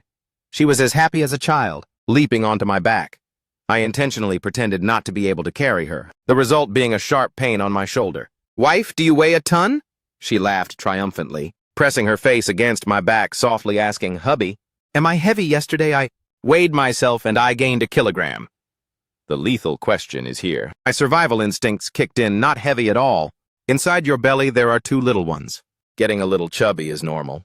Even if you can't lose the weight, I'll eat until I get fat with you. We'll be a pair of chubs. Just as the words left my lips, my right cheek was kissed hard by her. I couldn't just take the loss. After setting her down, I pulled her into my arms. You just stole a kiss from me. There has to be give and take. I have to kiss you back. Under the moonlight, amidst the sound of crashing waves, I locked those small, stubborn lips. Back home after washing up, lying on the bed, Ha Wudong nestled in my arms, suddenly becoming very quiet. Wife, why do you love the sea so much? She lowered her eyes. Her voice choked. Because when Dad was alive, he promised to take me to see the sea. What a pity. So it was because of this. I felt an ache and hugged her tighter, stroking her long hair. Wife, from now on I will take you to see all the seas. I looked into her eyes, speaking seriously. Our wedding photos will also be taken at the beach. Okay. She looked up, her eyes sparkling with tears, nodding firmly. The next day I took Ha Wudong to check in at the aquarium. In the undersea tunnel, the mystical blue light looked quite romantic. The result was, a shark darted past Ha Wudong, terrified, clinging tightly to my arm like an octopus. Hubby, why don't sharks eat the other sea creatures? I smiled and explained, because here they get food and housing covered. They aren't allowed to be hungry. She got excited again, insisting on going to see the sharks, haughtily tossing her chin. What's there to be afraid of here? Who would have thought that upon entering and seeing a few white sharks and gray sharks? Her mouth said, I'm not afraid, but her body was trembling like a tree. She just kept hugging me tightly, refusing to let go. This deep-sea terror truly can only be managed by her husband. Back home, my mother was very enthusiastic. My heart skipped a beat. If Mom goes into this kitchen, can we actually eat it? I secretly sneaked into the kitchen. Exactly. It turned out Dad was the head chef, standing next to him, directing intensely. The case was solved. For their daughter-in-law, the 2 elders were truly giving their all. The dish was served. I tried a piece of rib like a poison test. The taste was actually quite delicious. Mom was full of pride, picking up a piece of rib for Ha Wudong. Wudong, taste it. My wife ate a piece, then smiled super sweetly. It's delicious, it seems, in this house. The status of the daughter-in-law is truly #1. In the afternoon, after packing the luggage, the whole family prepared to go back to the hometown to visit the grandparents. While napping, the person in my arms was restless, like flipping a pancake. I hugged her. Wife, are you feeling nervous? She snuggled into my chest, whispering yes. I kissed her forehead lightly. Don't worry too much. My grandparents are very easygoing. Plus, you're carrying twins. And there are dozens like that. I can handle them all. That evening back home, my wife went to shower, but forgot to bring her pajamas. The bathroom door creaked, open a tiny gap. A small white hand reached out. Hubby, help me get my pajamas. I laughed mischievously and passed the pajamas over, seizing the opportunity to tightly grab that small hand and refuse to let go. Water resources are so precious. How about we shower together to save some? She flushed red and pulled her hand back. Thud, slamming the door shut. Go shower by yourself. Halfway through my shower, I realized the towel had vanished.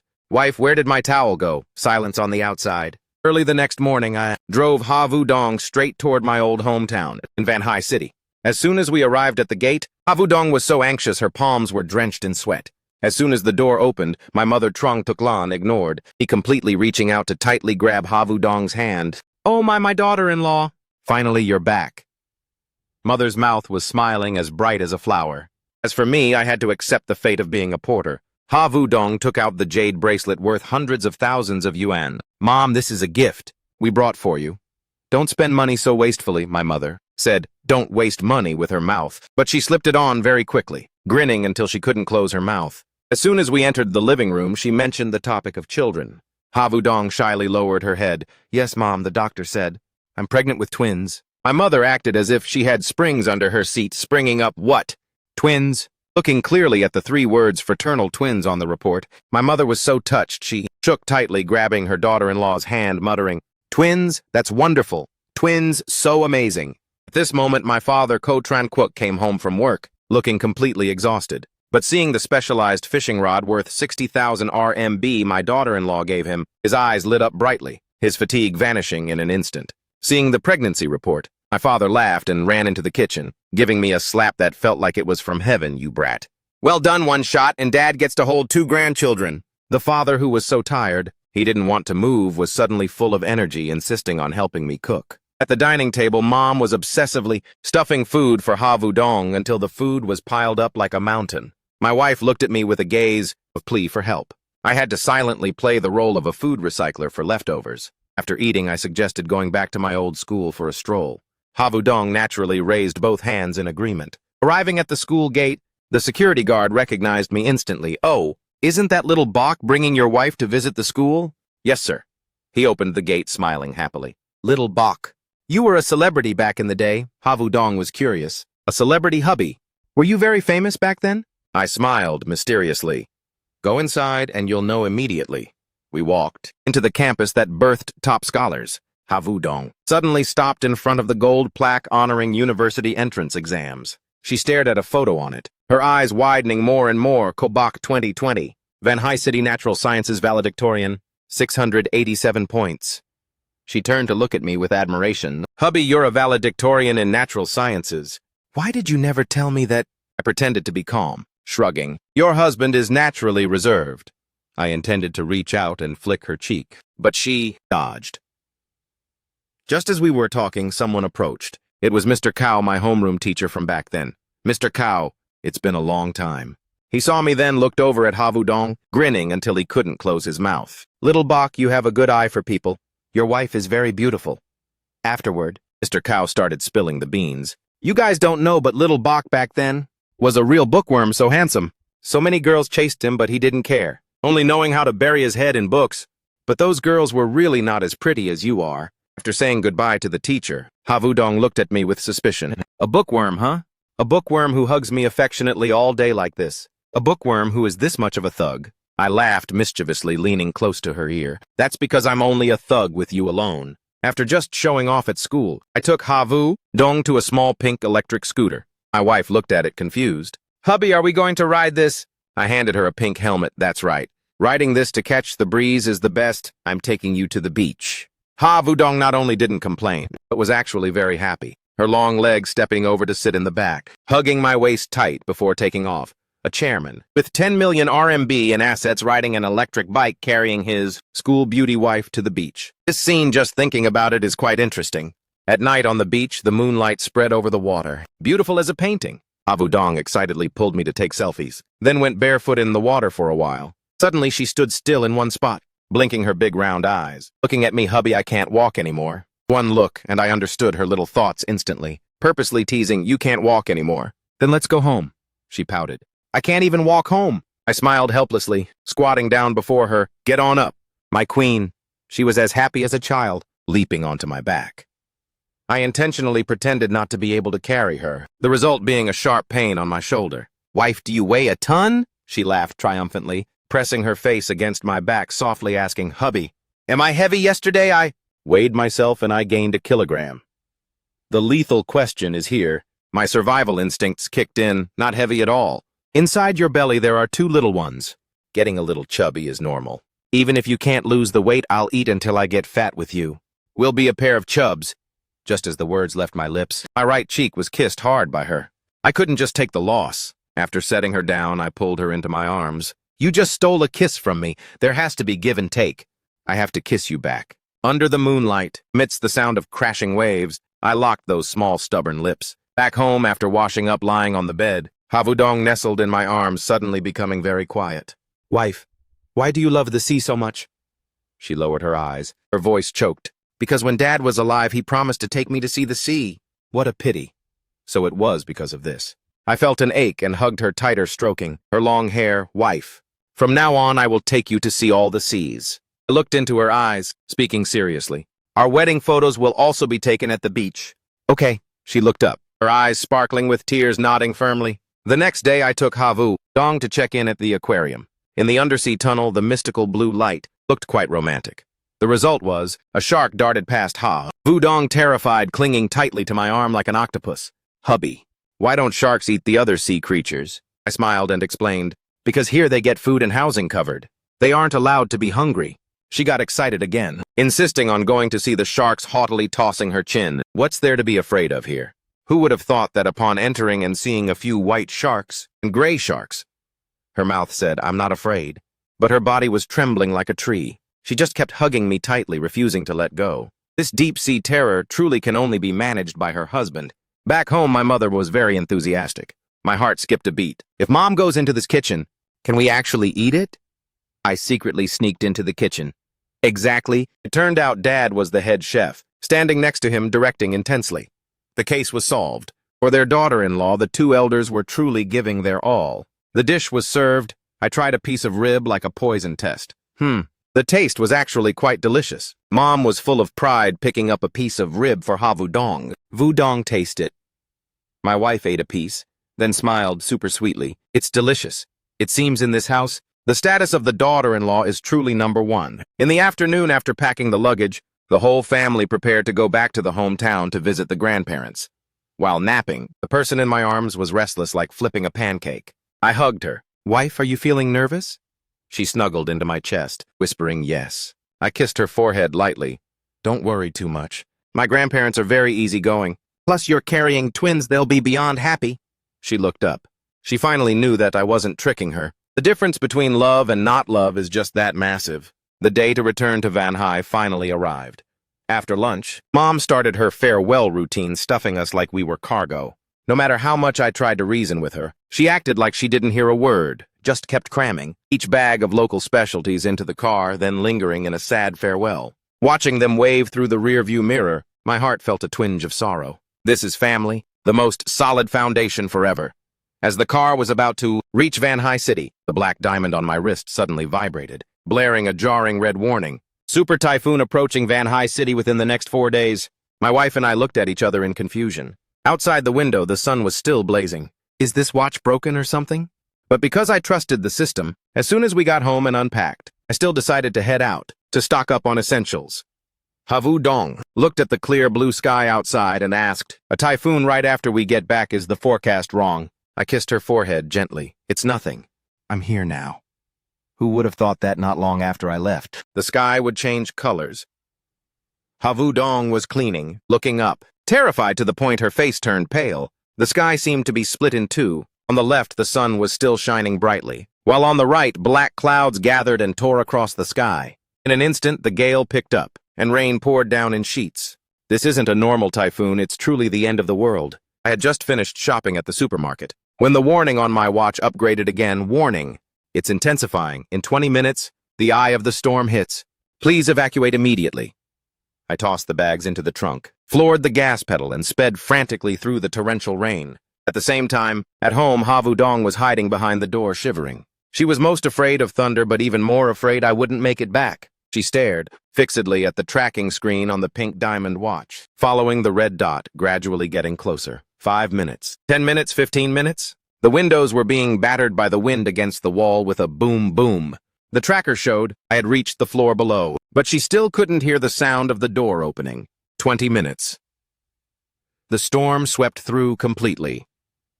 Havu Dong finally couldn't hold back, intending to open the door to look for me. Right then the door opened. I was soaked to the bone hair, a total mess, but my hands were still gripping those essential bags tight. Seeing her, I tried to force a smile. Wife, I'm home. The next second, she burst into sobs and threw herself into my arms, just like a terrified little child. Hubby, never leave me again, okay? She gripped my hands, her voice firm. I never will. In this moment, the gale and rain outside had nothing to do with us anymore. The typhoon had passed, and life returned to peace. Early the next morning, the sky cleared up. After cooking breakfast, I kissed the sleepy little slacker awake. I prepared to go to the company, headed to the garage to wake up the Maybach. 680 that had been dormant for so long. The low-pitched engine roar sounded. The full-time house husband, always sticking by his wife, was temporarily offline while the CEO of Kim Loan Company was officially back on air, speeding down the road. Arriving at the main gate of Kim Loan Company, I rolled down the car window, preparing to scan my face at the gate. As it turned out, the security guard, with a stern face, blocked the Maybach worth 10 million RMB. He gave a nod, then asked a question that struck deep into the soul. "Hey, young man, hold it. Who are you? Who are you looking for?" I gripped the steering wheel, my smile frozen truly. It had been so long since I'd been to the company that even my own security guard didn't recognize me. "This boss," I laughed, saying, "I'm the chairman." He gave me a look like, "Are you kidding me?" "I really am the chairman," until the security captain ran over, his face pale with fear. "This is Chairman Ko. Open the door immediately." The captain was about to scold the guard, but I waved him off. "It's okay. Strict checks are a good thing. He's very dedicated. Open the door immediately." A smug smile. "No, that's not it. I must maintain my stature. This is the required demeanor of a boss." Arriving at the office, Secretary Chu Tungweet had arrived a bit late, so scared she didn't even dare eat breakfast. "Chairman Ko, I'm sorry I'm late. Let me pour you tea." "It's okay. Eat breakfast first." Afterward, I asked about the typhoon situation. "How's the typhoon aftermath?" "Heard some employees' families suffered damages, and there were even people injured." I decided immediately. Every affected employee receives 10,000 RMB in support funds. For the injured, all medical bills are covered by the company. Secretary Tungweet's eyes lit up. Her morale instantly soared. The CEO, Liu Van Duk, came in to report that the company had been making a fortune lately. Old man Liu flattered me for a while. "It's all thanks to Chairman Ko's brilliant strategies." I thought to myself, actually, I just stayed home taking care of my wife. But since we've made money, might as well share it. I told Director Liu to pass down the order. Give all employees a 10% raise. Managers and above get an extra 5% commission. Liu Van Duk was so moved he nearly knelt down. There are bosses who only know how to make empty promises. But you actually put your money where your mouth is. After dealing with company matters, I headed to the R&D department to check it out. My brother, Trung Trek Ting, had just reached the meeting room door when I heard him shouting passionately inside. "Guaranteed no leave on Saturday, Sundays off are not guaranteed. Everyone bear with it a bit. Let's charge ahead." Oh my God, is this really my roommate? The gaming addict. Has he already learned the capitalist ways? I quietly pushed the door open, standing behind Trung Trek Thin. The employees opposite me, each and every one of them, widened their eyes, looking terrified as if they'd seen a ghost. Trung Trek Ting was still wondering, "This is just temporary. Why is everyone staring at me?" He dubiously turned his head, immediately bumping into my smiling but not smiling face. Chairman Ko, the R&D department meeting room. Air suddenly thickened. Trung Trek Ting was pumping up his employees' spirits. Guaranteed no leave on Saturdays. As soon as he turned around, he bumped into my smiling but not smiling face. "Oh, Chairman Ko." Trung Trek Ting was so scared he tripped over his own tongue. The momentum from a moment ago vanished in a flash, like an elementary school student who did something wrong. The employees below looked at each other, not daring to breathe. This is the legendary big boss. He definitely thinks we're not working hard enough. I patted Trung Trek Thin's shoulder, stepping forward, looking around at the tense employees. Just now, Director Trung said guaranteed no leave on Saturdays. Oh, weep-dees. Everyone's muscles tightened, thinking I would increase the pressure. I chuckled, then changed my tone. He was just joking. The company doesn't encourage useless overtime. "Health is the capital for work," I ordered. "This weekend, the entire R&D department gets both days off. Furthermore, to reward everyone's hard work lately, each person gets a 20,000 RMB bonus. Money will be in your accounts immediately." As soon as the words left my lips, the whole meeting room froze for a second, then exploded with cheers that could have blown the roof off. Trung Trek Ting stood beside me, scratching his head, looking both helpless and moved. "Brother Bach, you're making it hard for me." After the meeting, I pulled Trung Trek Thin to the side. "Enough.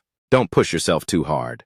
The company isn't missing that little bit of time." Trung Trek Ting sighed. "Brother Bach, you trust me this much? Entrusting me with such an important department. I don't want to make you lose face." I playfully punched him. "Who are we to each other? Just do a good job, but don't burn yourself out. In a few days, I'll gift you a car to make commuting easier."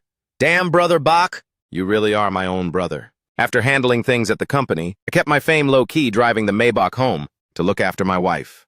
Back home, Avu Dong was sitting dazed in the living room. Seeing the Steinway piano standing in the corner which had been there for ages just as a decoration, I suddenly got an idea. Wife want to hear a master perform live. Havu Dong was full of suspicion. Hubby, you know how to play piano?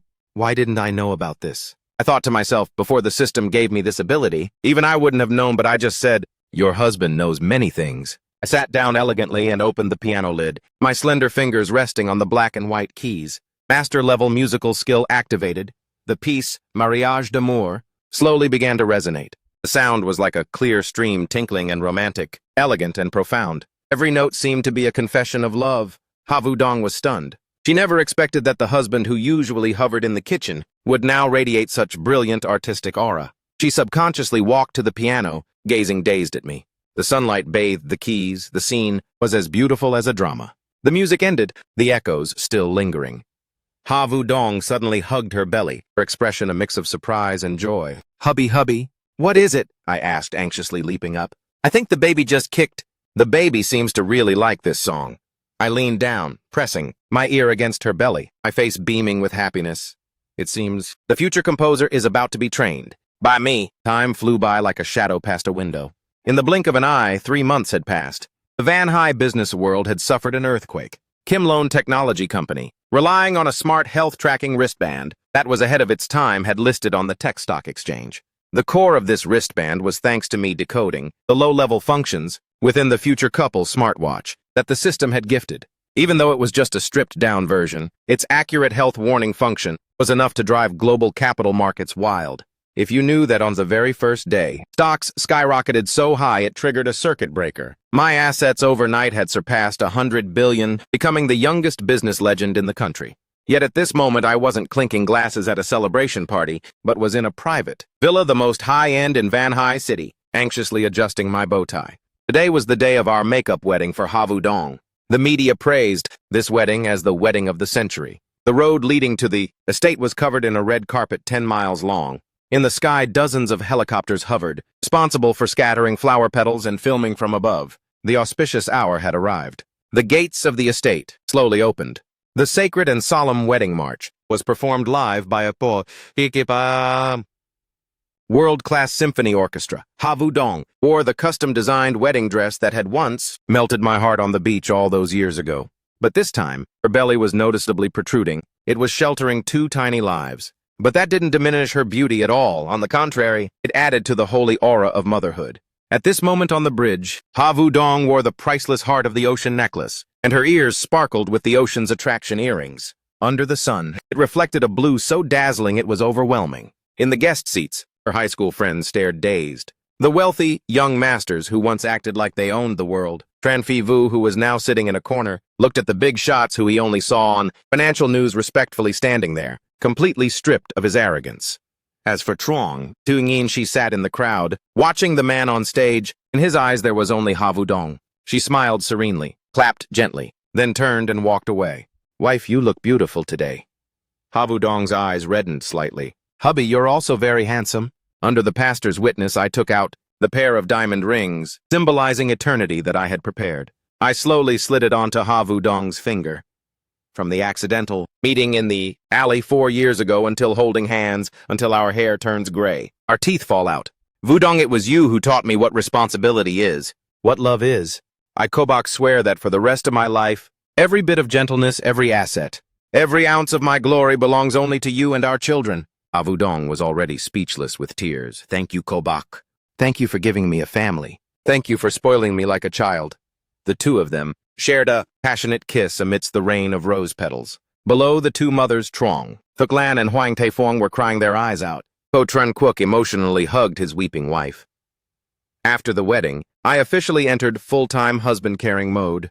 Havu Dong, in the late stages of pregnancy, not only had difficulty walking, but her mood also became more sensitive and temperamental. Hubby, my leg is cramping. At 2 a.m., Havu Dong woke up with a mewling voice. I almost sprang up like a spring, expertly lifting her calf, gently massaging until her furrowed brows smoothed out.